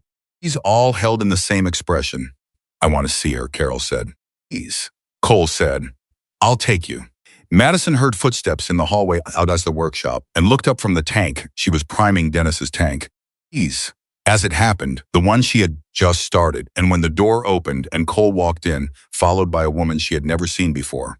Ease. She felt the specific quality of the woman's presence before she understood any of the context around it. Ease. She put down her brush. Cole said, "Madison, this is Carol Whitman. Ease. Dennis's mother." Carol looked at the tank on Madison's workbench. Ease. She looked at the bike in the corner that was Dennis's. Ease. Waiting in the state Madison had left it before priming the tank. Ease. She looked at Madison's workspace, the case, the brushes. Ease. The notebook, the tins arranged in their order, and she looked at it the way someone looks at a space when they are trying to understand the person who created it. Ease. "How old are you?" Carol said. 24, Madison said. Ease. "Dennis was 31 when he died," Carol said. "He'd been riding since he was 17. Ease. Do you know how many hours that is? 14 years of riding. Ease. Every weekend he could manage, every vacation he took. Ease. Every time he had 3 hours free, he got on that bike and went somewhere." She looked at Madison directly. Ease. "Can you paint 14 years?" The question was not hostile. Ease. It was the question of a woman who was asking the real question underneath it. Ease. Which was, can you understand something you've never lived? Ease. No, Madison said, I can't paint 14 years. Ease. But I can paint what 14 years looked like to the people who loved him. Ease. And that's what's going to be on that bike. Carol was quiet for a moment. Ease. What do you need from me? She said. Tell me what he looked like when he came home from a ride, Madison said. Ease. Not what he said, not what he did. What his face looked like in the 10 minutes after he walked in the door. Carol's breath caught. Ease. It was small, barely there, but Cole heard it and Madison heard it. Ease in the workshop held the weight of it. Happy, Carol said. Ease. He looked like he'd solved something. Like whatever problem he'd taken out with him had gotten somewhere manageable on the road, and he'd come back lighter than he left. She stopped. Ease. He never talked about what he thought about when he rode. Ease. But his face always told me he'd figured something out. Madison picked up her notebook and wrote. Ease. Carol watched her write, and her expression shifted from the careful evaluation she'd walked in with into something softer but not weaker. Ease. The softness of someone who has been carrying something heavy enough that the prospect of having it understood by another person produces something like relief. Ease. Even if the relief is only partial, even if it doesn't fix the weight. Ease. He would have thought you were remarkable, Carol said. Ease. Madison looked up. He valued people who did things their own way, Carol said. Ease. Who didn't wait for permission. He used to say that most people spend their whole lives asking someone else to tell them it's all right to begin. She looked at the workshop around her. Ease. He would have appreciated someone who just began. Madison put the notebook down. Ease, Mrs. Whitman, she said. I know you drove 4 hours. Ease. Will you stay and let me show you what I'm thinking before I start? Carol looked at her for a long moment. Ease. Then she pulled up a stool, the same stool Danny Flores had pulled up 6 days ago. Ease. In what was becoming a quiet tradition that nobody had named, and she sat down. Ease. Show me, she said. And Madison Blake, who had walked into a garage with nothing but a backpack and a wooden case and a question that nobody believed was going anywhere, Ease opened her notebook to the page where Dennis Whitman's story was already beginning. Ease. And began. Carol Whitman stayed for 2 days. Nobody asked her to. Ease. Nobody offered her a guest room in any formal sense. Brick simply appeared at the workshop door on the evening of the first day with a set of keys and said there was a room in the back of the main building that nobody was using. Ease. And left before she could respond. Carol looked at the keys in her hand for a moment. Ease. Then looked at Madison. Then put the keys in her pocket and went back to watching Madison sketch Dennis's fender layout. Ease. That was how it went. The compound, which operated on a system of earned belonging that had been built over 15 years of careful selection and enforced boundaries, Ease had begun doing something that none of its members would have been able to articulate precisely, but all of them could feel it was opening. Ease, by degrees, in a way that was different from the way it opened for members and prospects and the other categories of people it had established protocols for. Ease. It was opening the way a house opens when someone inside it decides that the closed feeling has gone on long enough. Ease. Carol ate breakfast with Ghost on the second morning. Ease. Cole came in halfway through and found them deep in a conversation about the early years of the chapter years that Carol knew from Dennis's telling. Ease. Years that Ghost knew from living them. And he stood at the coffee maker and listened for 10 minutes without either of them acknowledging him. Ease. And he found that he didn't mind. He minded a lot of things that people didn't give him credit for minding. He didn't mind this. When Carol left on the afternoon of the second day, she hugged Madison in the workshop doorway for a long time, not the brief. Obligatory hug of people who don't know each other well but have decided a hug is appropriate. But the sustained hug of someone who has been carrying something alone for too long and has found, for 2 days, a person who helped carry it, and is now about to go back to carrying it alone and is taking the 2 seconds before that transition to acknowledge what the 2 days meant. Madison held on. When Carol pulled back, her eyes were clear. Not the artificial clarity of someone holding it together, the genuine clarity of someone who has let something go. Do him right, she said. I will, Madison said. I promise. Carol nodded once. She looked at Cole, who had come to the workshop to say goodbye. She belongs here. Carol said to him. Cole said, I know. Carol looked at him the way she'd been looking at him since she arrived, the full history look, and then she picked up her bag and walked out. Ease. And they heard her truck start, and then the sound of it moving away through the gate. Ease. And then the particular silence of someone's absence settling into the space where their presence had been. Ease. Cole said, how much longer on Dennis's bike? 2 days, Madison said. Ease, maybe 3. The run is in 4 weeks, I know. Ease. I'll be done. She turned back to the workbench. Then she stopped. Ease. She didn't turn around. Cole. Yeah. Did you tell anyone about the New Mexico chapter? Ease, to verify my references? A pause. I made a call. She turned around now. Ease. And? He met her eyes. They said you painted the best work they'd ever seen on a tribute bike, and that they'd been trying to find out where you went after you left for 8 months. She absorbed this without reacting. Ease. They also said you left without taking full payment, Cole said. Ease. They said they offered you 3 times what you'd agreed on, and you took the original amount. The original amount was right, she said. Ease. Why? She looked at him. Because the work wasn't about the money. Ease. Taking more than what was agreed would have made it about the money. Cole looked at her for a moment. Ease. Something moved through his expression that was brief and complicated, and that he didn't do anything to manage. Ease, which told Madison more than he probably realized. Ease. 3 more days, he said. Then I need to know what you need for the final reveal. Ease. The chapter's going to want to see all 6 bikes together before the run. I know, she said. Ease, I've been thinking about that. And? I need one more conversation, she said. Ease, not for the bikes. For something else. Cole waited. Ease, I need to talk to you, she said. About yours. He came to the workshop that night at 9. Ease. After the main garage had gone quiet, and the compound had settled into its overnight rhythm. Ease. Madison had the work table cleared of everything except the notebook and 2 cups of coffee that she had made with the small setup Brick had brought in without being asked on day 3. Ease. Cole sat down across from her and wrapped his hands around the cup and looked at it for a moment. Ease, this is different from the tank. Yes, she said. Ease. That was 2 hours. You had a time limit and you worked with what you had. Yes. This is the full bike, yes. He looked at her. Ease.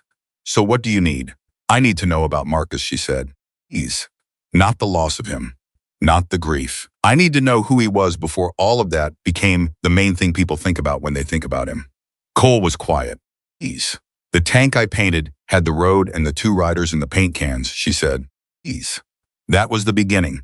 What I put on the full bike needs to contain the whole of it. Ease. That means I need to understand Marcus as a person. He's not Marcus as an absence. She held his gaze. I know that's harder. Yeah, Cole said. It's harder. He picked up the coffee, set it down without drinking. Ease. Picked it up again. It was the most she had ever seen him handle an object indecisively. Ease. And she understood that the indecision wasn't about the coffee. Ease. He was 4 years younger than me, Cole said. Which meant that when I was trying to be serious and adult about everything, he was still at the age where everything was either hilarious or the end of the world with no middle ground. I spent half my teenage years being embarrassed by him in public, and the other half being glad he was there. He paused. He could make a gas station feel like a party. He had a thing where he made every place he was in feel like the best place to be. You ever know anyone like that? My father was a little like that, she said. Then you know what it does to a room, Cole said. And you know what the room feels like after. She nodded. He found out he was good at painting by accident, Cole said. He was 18. He was helping a friend restore a bike, and he picked up a brush just to help out, and the friend looked at what he'd done and told him to never touch any again for the rest of his life. The edge of his mouth moved. That was almost a compliment coming from Eddie. Eddie didn't do compliments. What did he paint? Madison said. Everything. He painted on anything that would hold paint. Bikes, obviously, but also walls, furniture, the side of the garage we used to work out of. There's a diner in Flagstaff that still has a mural on the back wall that Marcus did when he was 21. Owner called me 3 months ago to tell me it still gets people coming in specifically to see it. Madison was writing. He wanted to open a shop, Cole said, custom paint and restoration. Ease. He'd been planning it for about 2 years before the accident. Ease. He had a location picked out. He'd talked to a guy about the lease. Ease. He had a name for it. Cole stopped. Madison looked up. Ease. What was the name? Cole said. Raven and Ghost. The workshop went completely still. Ease. Madison put her pencil down. After you, she said. Ease. After me and Ghost.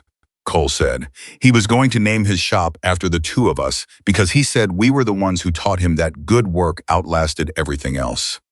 He looked at the coffee cup. He told me the name 3 weeks before he died. I told him it was a terrible business name, and he told me I had no taste, and we argued about it for 40 minutes, and it was one of the best conversations I ever had with anyone in my life. Madison was very still. Cole looked up and saw her expression and said, What? Nothing, she said quickly. Then no, not nothing. I need you to understand something before I tell you what I want to put on the bike. All right. What I'm going to put on it is going to be difficult to look at for a while, she said. Not because it's dark, because it's true. And sometimes the true things are the ones that take the most time to get comfortable with. She held his gaze. Are you prepared for that? Cole looked at her for a long time. I've been looking at that tank in my bay for 3 weeks, he said. Every morning I walk past it and I look at it and I feel something I don't have a name for. It's not grief exactly. It's not peace exactly. It's something between the two. He paused. If the full bike gives me more of that, then yes. I'm prepared. Madison nodded. She picked up her pencil and wrote for 3 minutes without stopping, while Cole sat across from her and drank his coffee and let her work without filling the silence. Which was itself a form of trust that she noted and held carefully. When she stopped writing, she closed the notebook. I need 1 week for yours, she said. I'll finish Dennis's in 3 days and then I'll start. The run is in 4 weeks, Cole said. Then you'll have 3 weeks to get comfortable with it, she said. He looked at her. You sound sure. About your bike? Yes, she said. About getting comfortable, that's up to you. Cole almost smiled.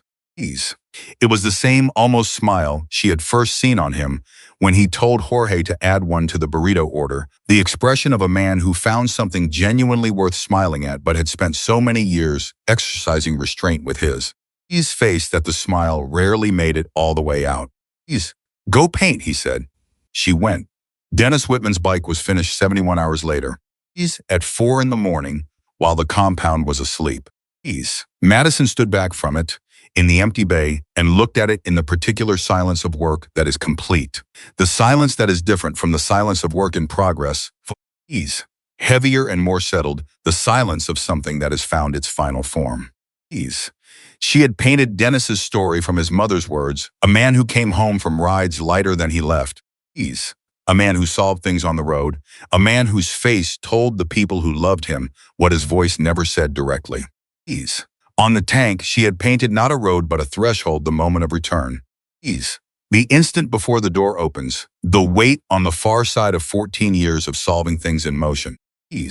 On the fender, in the particular lettering she had developed for pieces like this, not ornate. Not simple. Something in between that managed to look both handmade and inevitable. She had written 6 words. He always came home lighter. She covered the bike with a cloth. Turned off the light and went to sleep on the cot in the workshop that had appeared 3 days into her stay. Delivered without comment by Six and Big Lou, working in what they apparently believed was a subtle, coordinated effort. She was asleep in 4 minutes. The reveal of all 6 bikes together happened on a Saturday afternoon, 2 days after Dennis's was finished, in the main garage with the big doors open and every member of the chapter present. Cole had organized it simply: bikes in a line, cloths over them. Men gathered without making it an event, because the men in this chapter responded poorly to ceremony and well to significance. And he understood the difference. Madison stood to the side. She had been specific about this. She didn't want to stand at the front. Didn't want to be positioned as someone presenting her work to an audience. She stood where she could see the bikes and see the men. Because she was still doing the work of understanding this place and these people, and you couldn't do that from the front of a room. Cole pulled the first cloth, Bobby Tran's bike. The sound that went through the group was not a sound Madison could describe with any precision later. Ease. When people asked her about it, it was the collective sound of 30 men encountering something true. Ease. Which is a sound that doesn't have clean edges. Danny Flores stood in front of Bobby's bike for 43 seconds without moving. Ease. Then he stepped back and nodded at nothing in particular, and crossed his arms and looked at the ceiling for a moment. Ease. Which was how Danny Flores cried when he was somewhere public. Ease. Cole pulled the second cloth, then the third, the fourth, ease, the fifth. Each one produced its own specific version of what Bobby's had produced, not identical. Ease. Because each bike belonged to a different person, and the men connected to each one responded from their own histories with their own specific grief. Ease. But the shape of it was consistent. Recognition, the particular stun quality of being seen accurately. Ease. The work that it takes to hold something when you hadn't known something that heavy was coming. Ease. Tito Vasquez put his hand on Ramon's tank and left it there for a long time. Ease. Ghost stood in front of a bike belonging to a man named Al Reeves, a brother who had died before Madison arrived, but whose story she had gathered from 4 conversations over 5 days and looked at it with an ease expression that Madison had not seen on Ghost's face before. Ease. An expression that had let its guard down without the man who wore it seeming to notice. Ease.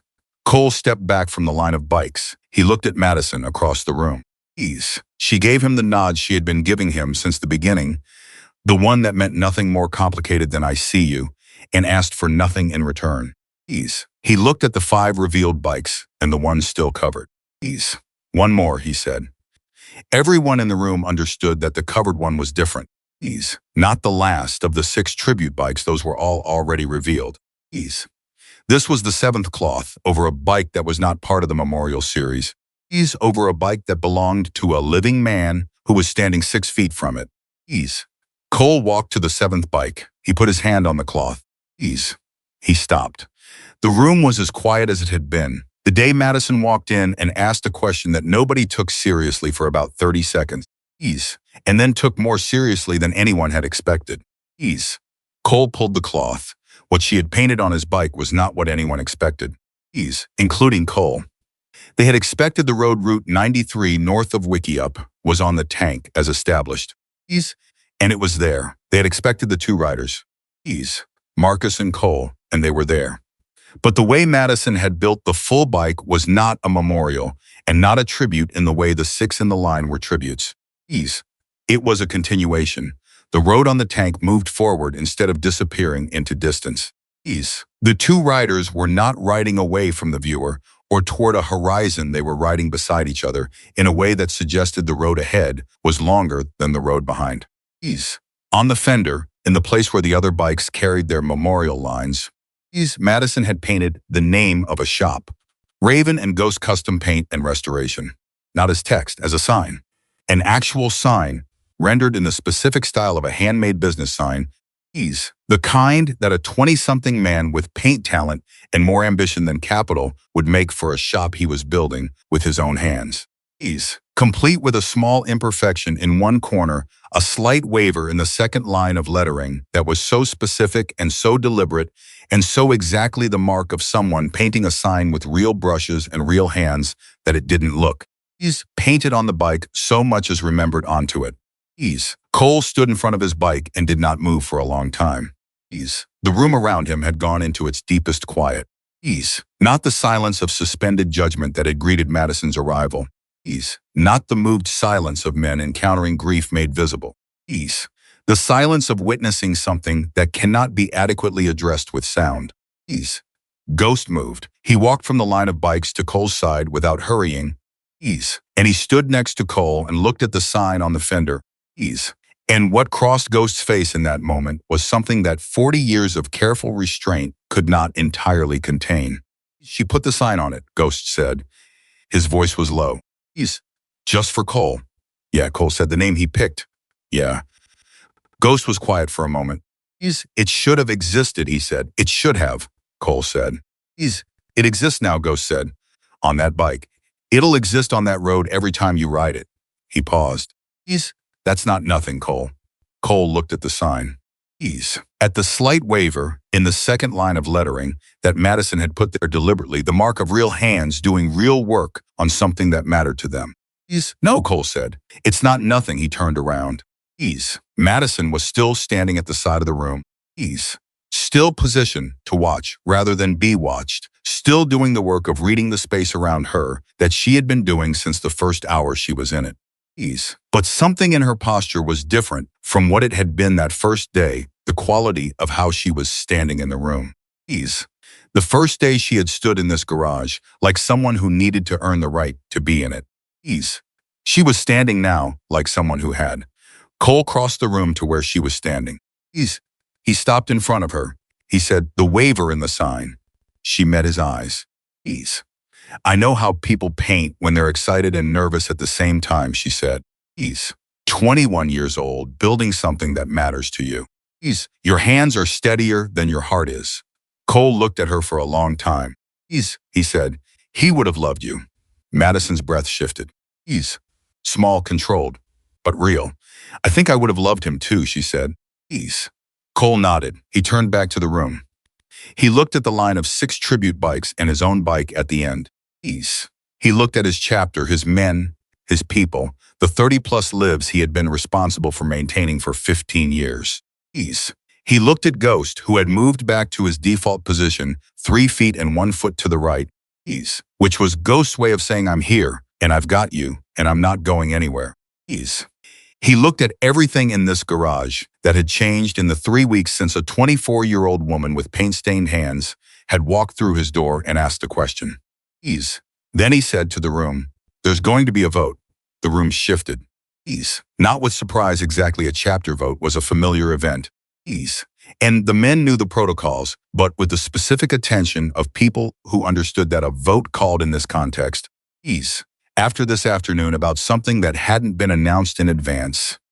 Was a vote of a particular and unusual kind. Brick looked at Cole. Now, Cole said.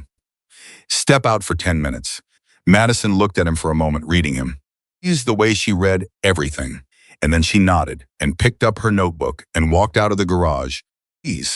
And the door closed behind her. And Cole Dawson stood in front of his chapter and said the thing that none of them had expected him to say when Tuesday afternoon started 3 weeks ago. Madison stood outside in the October afternoon and felt the sun on her face and breathed the particular air of a place she had been living in for 3 weeks and had not yet decided whether she was allowed to think of as home. She had spent 6 years learning not to think of places as home. She had gotten very good at it. The skill of not attaching was something she had developed with the same deliberate attention she'd given to every other skill she'd built since her father died, because attaching meant losing. And she had reached her quota on losing for a while. But the compound had done something in 3 weeks that no place had done in 6 years. It had felt like something she could imagine staying in. She was not ready to trust that feeling. She knew the feeling was partly the work when the work went well. Wherever she was doing, the work felt good, and that was a different thing from the place itself being good. She had learned that distinction the hard way in Nevada, where she had mistaken the satisfaction of a completed project for belonging and had stayed 2 weeks too long and left with the specific discomfort of having overstayed a welcome she hadn't quite had. This was different. She could see the ways it was different. But she also knew that seeing the difference and trusting the difference were separate operations. She was standing outside thinking about this when 6 appeared at the door and said, "They're ready." She went back in. The room had rearranged itself in the way a room rearranges when a decision has been made, a subtle shift in the weight of it. The kind you feel before you see. Cole was standing at the front. Ghost was at his right. Brick was to his left. The rest of the chapter was arranged behind them, in the unstructured but consistent way that men arrange themselves when they are presenting something unified. Madison stopped. She looked at Cole. Cole said, "The chapter voted to offer you a permanent space on the compound. Workshop, your own bay for the bikes, a room in the main building. In exchange for continued work on Brotherhood machines and memorial pieces as they arise." He paused. "No patch, no membership. You're not a member, and the offer isn't about membership. Please. It's about the work, and about the fact that we want the work to be done here. Madison stood very still. Please. No obligation, Cole said. You say no, you finish Dennis's bike. Please. You get paid for all 6. You leave whenever you want. Please. No change to how this chapter talks about you, or what we say to any other chapter that asks about your work. He held her eyes. Please. You say yes. You get a space that's yours for as long as the work keeps being what it is today. Please. The room was watching her with the particular attention of men who have made a collective decision and are now waiting to see if the person they made it about will accept it. Please. Madison looked at Cole. She looked at Ghost. She looked at Brick. Please. Who was doing the thing again, where he was holding in what he actually wanted to say with a level of effort that was visible in his jaw. Please. She looked at Danny Flores, who was standing in the back with his arms crossed and his expression neutral and his eyes doing that thing where they were slightly more open than usual. Ease, which was how Danny Flores looked when he was hoping for something. Ease. She looked at the 7 bikes in the line. She looked at her notebook. Ease, which she was still holding. She said, "Can I ask something first?" Cole said, "Ease." The sign, she said. Raven and Ghost. Could we? She stopped. Started again. I want to build it. Not just on the bike. Ease, actually build it. The shop that Marcus planned. Not instead of what exists here alongside it. He's a separate space for the restoration and custom work. He's operating under his name. She looked at Cole steadily. I know that's more than what you offered, but it's what I'm asking. The room was completely still. Cole looked at Ghost. Ghost looked back at him. The 3-second exchange that contained no words. Then Ghost said, quiet and certain yes. Cole looked at Madison. Yes, he said. And Madison Blake, who had spent 6 years learning not to attach to places, stood in the middle of the Iron Brotherhood's garage on a Saturday afternoon in Phoenix, Arizona, and felt something she had stopped letting herself feel a long time ago. She felt like she was exactly where she was supposed to be. The sign went up on a Tuesday. Nobody planned it that way. It wasn't a symbolic choice or a deliberate callback to the Tuesday 3 weeks earlier when Madison had walked through the gate with a backpack and a wooden case and a question nobody took seriously. It was a Tuesday because that was when the lumber was ready and the hardware arrived and Brick had 4 free hours in the afternoon.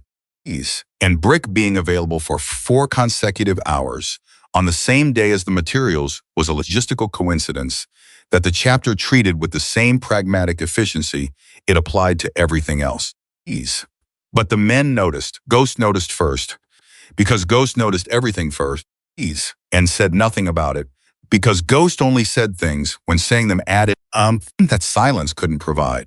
He stood outside the secondary building, the one they had cleared and renovated over the previous 2 weeks into what was now a functioning separate workshop, and looked at Brick on the ladder, the sign going up, and let the coincidence sit in.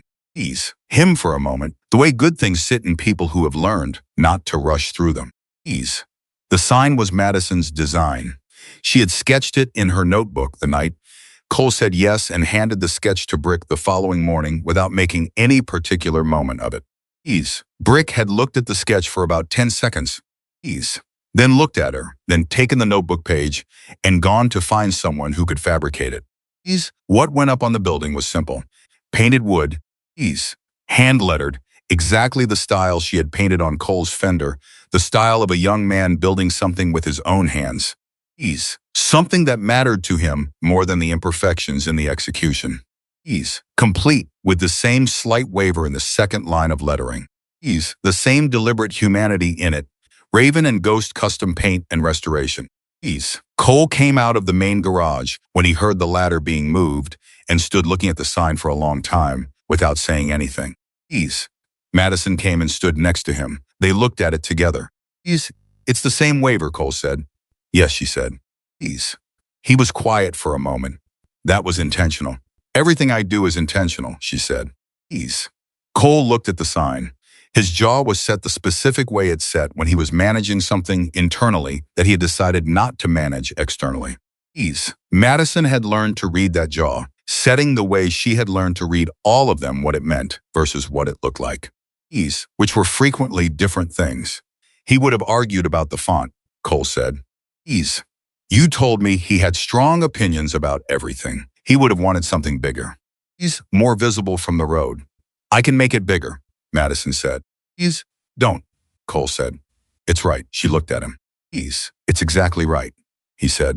Brick came down the ladder and stood back and looked at his own work with the critical eye of a man who takes execution seriously, regardless of whether the task is hauling steel or hanging a sign. He's level. It's level, Madison said. The left edge looks, it's level. He's. Brick, he looked at her. He looked at the sign. He looked at her again with the expression he used when he had decided to concede something without technically admitting the concession. It's level, he said. The memorial run was 10 days away when the last thing Madison had not anticipated arrived at the compound gate. She was in the shop working on a private commission, a member from a chapter in Scottsdale, who had heard about the tribute bikes through a contact and driven 2 hours to ask if she would do his late father's machine when Cole knocked on the open workshop door and said her name in the specific register that meant something required her full attention immediately. She put the brush down. He was standing in the doorway with his phone in his hand, and his expression had the controlled quality of a man who had just received information that he was still processing. There's a journalist outside the gate, he said. Madison went still. What kind of journalist? Magazine? Motorcycle culture publication? He says someone sent him photographs of the tribute bikes. Who sent them? He won't say. Cole looked at her. He wants to do a feature. On the bikes and on you. Madison sat down on the stool. Not because her legs gave out, she sat down deliberately. The way you sit down when you need to think and standing up is using resources that thinking requires. How did someone get photographs, she said. I don't know yet. Cole's voice was even, but she could hear the thing underneath it, the particular tension of a man whose space has been accessed without his awareness or consent. Who knew about the bikes? She said. Outside the chapter. Carol Whitman, Cole said. The families of the other brothers. A contact in New Mexico I called to verify your references. He stopped. And Danny. They looked at each other. Danny didn't do this, Madison said immediately. I know, Cole said. Then who? I'm working on that, Cole said. Right now I need to know what you want to do about the man at the gate. Madison thought for a moment. The thought was fast. She was a person who had spent 6 years making decisions quickly because slow decisions on the road cost you opportunities and sometimes cost you more than that. Let me talk to him, she said. Cole looked at her carefully. Madison. I know what I'm doing, she said. Let me talk to him. Cole held her gaze for 3 seconds. Then he said, Brick goes with you. Fine. And you say nothing about the chapter's operations. Nothing about members. Nothing about the compound's location or layout. Cole. I know how this works. I know, he said. I'm saying it anyway, because you matter here now, and I protect what matters here. The sentence landed in a way that Madison felt in her chest, not sentimentally but structurally. The way you feel, when a load-bearing element turns out to be more solid than you'd tested. Okay, she said. The journalist's name was Robert Shea. He was 47, had been covering motorcycle culture for 22 years, and had the particular energy of a man who was genuinely passionate about his subject matter rather than simply professional about it, the difference being visible in how he talked about the bikes before he said a single word about the story. He showed Madison the photographs on his phone before anything else. She looked at them carefully. Whoever had taken them knew what they were looking at. The angles were specific. Chosen to capture the narrative quality of the work rather than just the technical execution. 7 photographs, each bike represented. The quality of the images suggested a proper camera. Not a phone. These were sent anonymously, Robert said. I received them 6 days ago with a short message saying I should find out who painted these bikes and where they came from. That's all. And you drove to Phoenix based on that? Brick said. I've been in this industry for 22 years, Robert said. I know what I'm looking at. I've seen custom work from every major artist in this country, and several internationally. What's in those photographs is in a different category. He looked at Madison. I did some research. before I came. It wasn't easy. You don't have a website. No social media, no professional presence of any kind. But I found a reference to work you did in New Mexico through a contact there. And the way that contact talked about what you painted for that chapter. He stopped. He said it was the first time he'd seen grief handled correctly in motorcycle art. Madison said nothing. I want to write about what you do and why you do it, Robert said. Not a puff piece, a real story. About the work itself and about what this kind of art means to the communities that receive it. Brick said, and about the chapter. I wouldn't publish anything about the chapter that wasn't specifically approved, Robert said. I've been in this world long enough to know how that works and to respect it. The story is about the art and the artist. He looked at Madison. It's your story. Madison looked at the photographs on his phone. She looked at Bobby Tran's bike the road on Route 60. The gap that had closed, he made it in the lettering that was now somewhere out in the world in an image she hadn't known was being captured. Who do you think sent these? She said. I genuinely don't know, Robert said. But whoever it was understood exactly what they were doing. These photographs were taken to show the work at its best. That's not a random act. Madison handed the phone back to him. Give me 2 days, she said. Robert looked at her. 2 days, she said. I need to talk to people before I answer you. And if those people say no, then the answer is no, regardless of what I want. Robert looked from Madison to Brick and back. Then he took a business card from his pocket and held it out. 2 days, he said. The conversation that followed with Cole and Ghost and the chapter's senior members lasted 4 hours. It was the most direct conversation Madison had been part of since the afternoon of the carnitas. And it was direct in the way that serious men are direct when something important needs to be decided, and there isn't space for anything that isn't the truth. The question of who had sent the photographs was answered in the first 20 minutes. It was Carol Whitman. Ghost had called her directly. Before the chapter meeting, because Ghost operated on the principle that the fastest route to the truth was a direct question asked of the right person. Carol had answered immediately. She had taken the photographs herself. The morning after Madison showed her the sketch of Dennis's bike. Before Madison had even started painting. She had come back to the compound without telling anyone.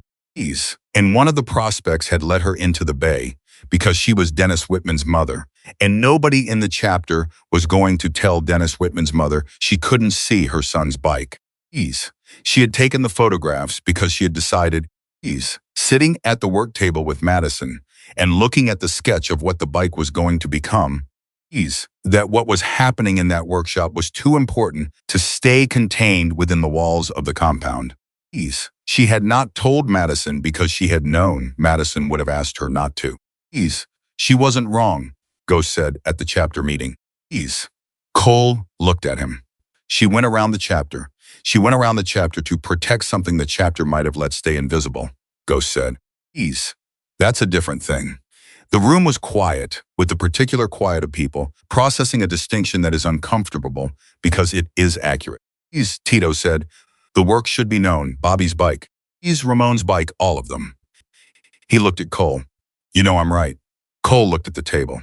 He looked at the men around it, the people who had been in the room when Madison painted on bare metal and walked into their silence and changed the quality of it permanently. He looked at Madison, who was sitting at the corner of the table. Not at the head. Not at the bottom. At the corner, the position she had naturally chosen every time she was in a room where a decision was being made that affected her. The position that was present but not centered, that was accountable without being performative. What do you want? Cole said. Not what does the chapter think.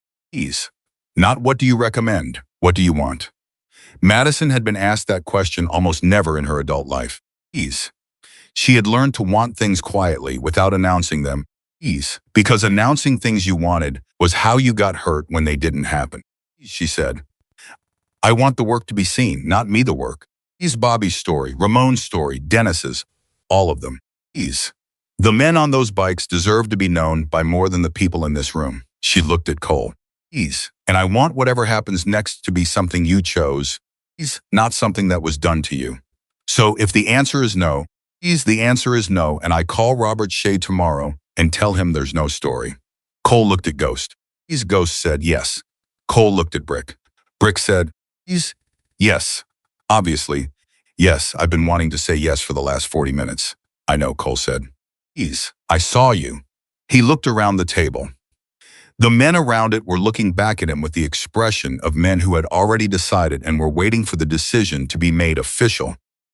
Which was different from unanimity, but was close enough to it to count. Cole looked at Madison. One condition, he said, name it. The families of the 6 brothers read the article before it publishes. Any of them says no, that brother's bike is excluded. No argument, no negotiation. Yes, Madison said immediately. That was always going to be the condition. I was going to propose it myself. Cole nodded. He picked up his phone and called Robert Shea. The article was published 5 weeks later. 3 days after the memorial run. It ran in a national motorcycle culture magazine under a headline that Robert Shea told Madison she was going to hate. She hated it. It was something about angels in paint and brotherhood. The kind of headline that reached for meaning and grabbed sentiment on the way. She told Robert it was too soft, and he told her that headlines were the one thing he couldn't control entirely, and that she should read the piece before she decided how she felt about the headline. She read the piece. The piece was not soft. Robert Shea had spent 3 weeks doing what he described as the most thorough reporting of his career, which at 22 years was a statement that carried weight. He had interviewed Danny Flores, who had said things about Bobby Tran that Madison had not expected Danny to say in print. Things that were private and true, and that Danny had apparently decided the world deserved to know. He had interviewed Tito Vasquez, who described the moment he saw Ramon's bike with a specificity that made Madison, reading it, feel like she was standing in the bay watching it happen. He had interviewed Carol Whitman, who said something that became the line most people quoted when they talked about the article afterward. She didn't just paint my son's bike. She gave me the right version of how to miss him. And Robert had written about Madison herself, not in the way she had feared. Not with the particular kind of profile journalism that turned a person into a symbol of something the journalist had already decided they represented. He wrote about her the way she worked with specificity and without sentimentality, which was the highest compliment she could receive in her professional life. He described the notebook, the way she listened before she picked up a brush, the way she talked to the people who carried the grief before she touched the metal that would carry the memory. He wrote about her father without making it the explanation for everything. Which was the thing she had been most afraid of, the reduction of her work to a trauma narrative. The transformation of what she made into a product of what she had lost. Robert Shea did not do that. He wrote about her father as a person who had given her something, not as an absence that explained her. The article was shared 30,000 times in the first 48 hours. The compound's phone rang for 6 days straight. Cole handled the calls with the same economy he applied to everything. He appointed Brick as the primary contact point, established a clear set of criteria for the kinds of commissions Madison would and would not take, and set a waiting list that reached 14 months within the first week. He did this without asking Madison, which she noticed. And then he came to her workshop and told her what he'd done and asked if she had changes to the criteria. She had 2. Families of veterans, she said. If the bike belonged to a veteran, it goes to the front of the list, regardless of where they are geographically or what they can pay. Done, Cole said. What's the second? I want to be the one who decides which projects I take when the list gets long enough that decisions have to be made, she said. Not based on money, based on whether I'm the right person for the story. Cole looked at her. You're going to turn down paying commissions. If I'm not the right person for it, yes, that's going to frustrate some people. I know, she said. But the work only means what it means because I'm doing it honestly. The moment I take a job because the money is right and not because I understand the story, the work becomes something different. She held his gaze. You understand that? I understand that, he said. Then you understand why the second condition is non-negotiable. Cole was quiet for a moment. Then done. He started to leave. Stopped, the runny said. Please. Without turning around, Madison waited. When the 6 bikes came out of the garage and onto the road, he said, Please. There were people on the side of the route. People who'd heard about the bikes. Please. Who'd come out to see them pass. People who didn't know any of the brothers personally. He stopped again. These 3 people were crying. On the side of the road. Please. For men they'd never met. Madison didn't say anything. Please. I've been doing memorial runs for 15 years, Cole said. Please. That's never happened before. He left. Madison picked up her brush and kept working. Please. The thing that happened 6 months later was the thing that changed the scope of everything. Please. A veterans organization in New Mexico not connected to the chapter Madison had worked with. Please. A separate group entirely reached out through the contact information in Robert Shea's article. Please. They had 17 motorcycles belonging to veterans who had died in the previous 4 years. Please. Machines that had been sitting in garages and storage units because the families didn't know what to do with them. Please. Couldn't sell them and couldn't look at them. The man who made the call was named Gerald Park. He's 71 years old. He's a Vietnam veteran who had been riding since 1000. He's 974 and who said, he's on the phone. I read the article and then I read it again. And then I called my wife in and read her the part about the mother. He's and my wife, said Gerald, that woman is doing the thing we didn't know we needed. Madison sat with the phone and listened to Gerald Park talk for 20 minutes and did not write anything in the notebook because she didn't need to. She was listening the way she always listened, with the full weight of her attention. He's the kind that left marks. When Gerald finished, she said, when can I come? Gerald said, how soon can you get here? She looked around her workshop. She looked at the work table with the current commission on it. 3 weeks from completion. She looked at the 14-month waiting list on the legal pad that Brick had taped to the wall. She looked at the signs she could see through the window, the same slight waiver in the second line of lettering. Visible even from the inside. She said, give me a month to clear what I'm working on. Then I'll come to you. She called Cole into the workshop and told him. He listened without interrupting. When she finished, he said 17 bikes. Yes, in New Mexico. Yes, how long would it take? 6 months minimum. Probably 8. Cole was quiet. I'm not asking to leave permanently, Madison said. I'm asking to go do the work and come back. The waiting list, Cole said. Hold it, she said. The people on it will wait or they won't. The ones who understand the work will wait. Cole looked at her for a long moment. You know what this is going to turn into, he said. Tell me what you think it's going to turn into, she said. Other organizations, other groups, other clusters of bikes sitting in garages because nobody knows what to do with them. He held her gaze. This isn't going to be 17 bikes and done. You know that, yes, she said. And she looked at him. And that's why the shop needs to be able to run without me here all the time. The restoration work, the custom commissions that don't require me specifically, that needs to be someone else's job. I need to be able to go where the stories are and know that what we built here keeps going. Cole looked at her. That's been true for a while, he said. I know, she said. I was waiting for the right time to say it. Why now? Because Gerald Park's wife said the thing we didn't know we needed, Madison said. And that's the thing I've been trying to build since I was 18 years old and my father died and left 14 unfinished bikes in a garage, and I didn't know what to do with any of them. She stopped. She had not said this to anyone before. She let it sit in the air of the workshop for a moment. He didn't leave me money. He didn't leave me a house. He left me 14 bikes and a set of brushes and the knowledge of how to read what a machine carries that its rider couldn't say in words. She looked at Cole. I spent 6 years figuring out what that meant. I think I know now. Cole sat down. He sat down the way he had sat down the first afternoon, the same chair. The same deliberate placement, the same quality of attention that was something beyond professional assessment and not quite personal, and lived exactly in the territory between those two things. He said, your father's bikes.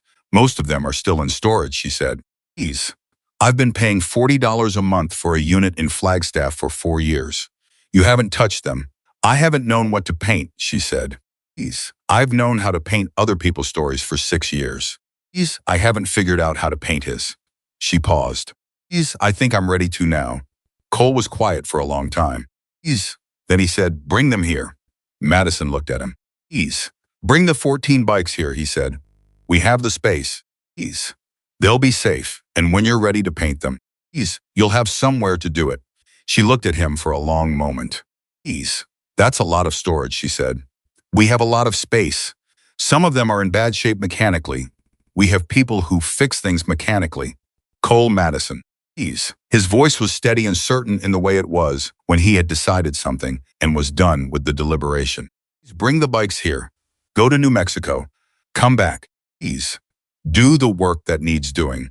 And when you're ready to tell your own story whenever that is, no timeline. No pressure, do it here, where the people who understand what it means can be around you when you do it. She looked at him for a long time. She thought about 6 years of not attaching to places. About the skill she had built and how carefully she had maintained it and how completely this compound, these men, this workshop had dismantled it without her fully consenting to the dismantling. She thought about Danny Flores saying, do right by him, and Ghost saying it's not nothing. Cole and Carol Whitman saying, she gave me the right version of how to miss him and Brick with the ladder and the level and the sign going up on a Tuesday.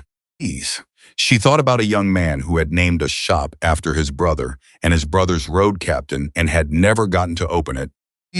Whose name was now on a building in Phoenix, Arizona, on a sign with a slight waiver in the second line. She thought about her father's hands, the way they held a brush, the things he had painted when words stopped working for him, the 14 bikes he had left her that she had been carrying for 4 years without knowing how. She looked at Cole Dawson, the man who had told a 24-year-old stranger with paint on her hands to sit down, we need to talk, and had meant it and had kept meaning it every day since. Okay, she said. Cole nodded. He stood up. He looked at the workshop around them, the work table. The brushes in their lineup, the tins organized by her system, the notebook at the corner of the table, the sign visible through the window with its deliberate waiver in the second line of lettering. He looked at all of it the way you look at something that has become so familiar. It has stopped requiring your conscious attention, which is the only way you truly know something belongs. He walked to the door. He stopped. Your father, he said. What did he ride? Madison smiled. It was the first fully unguarded smile she had produced in the presence of anyone in this chapter, not the measured almost smiles and the controlled expressions she had been managing since the day she arrived. But the real thing, the kind that happens before you can decide whether you're ready for it. A 1979 shovelhead, she said. Same year as Big Lou's. Cole looked at her.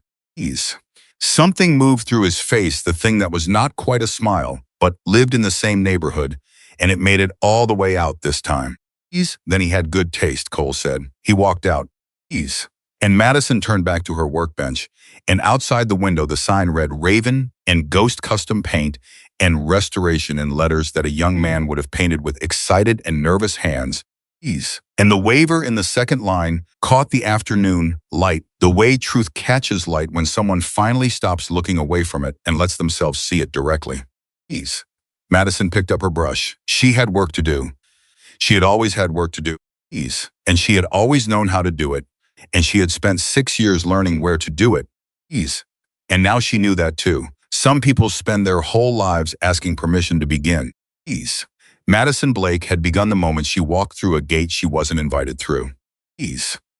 Asked a question nobody expected, and painted a dead man's memory onto bare metal so perfectly that the people who loved him recognized something they had not known they were missing until the moment they saw it given back to them. That was who she was. That was what she did, and she was exactly where she was supposed to be.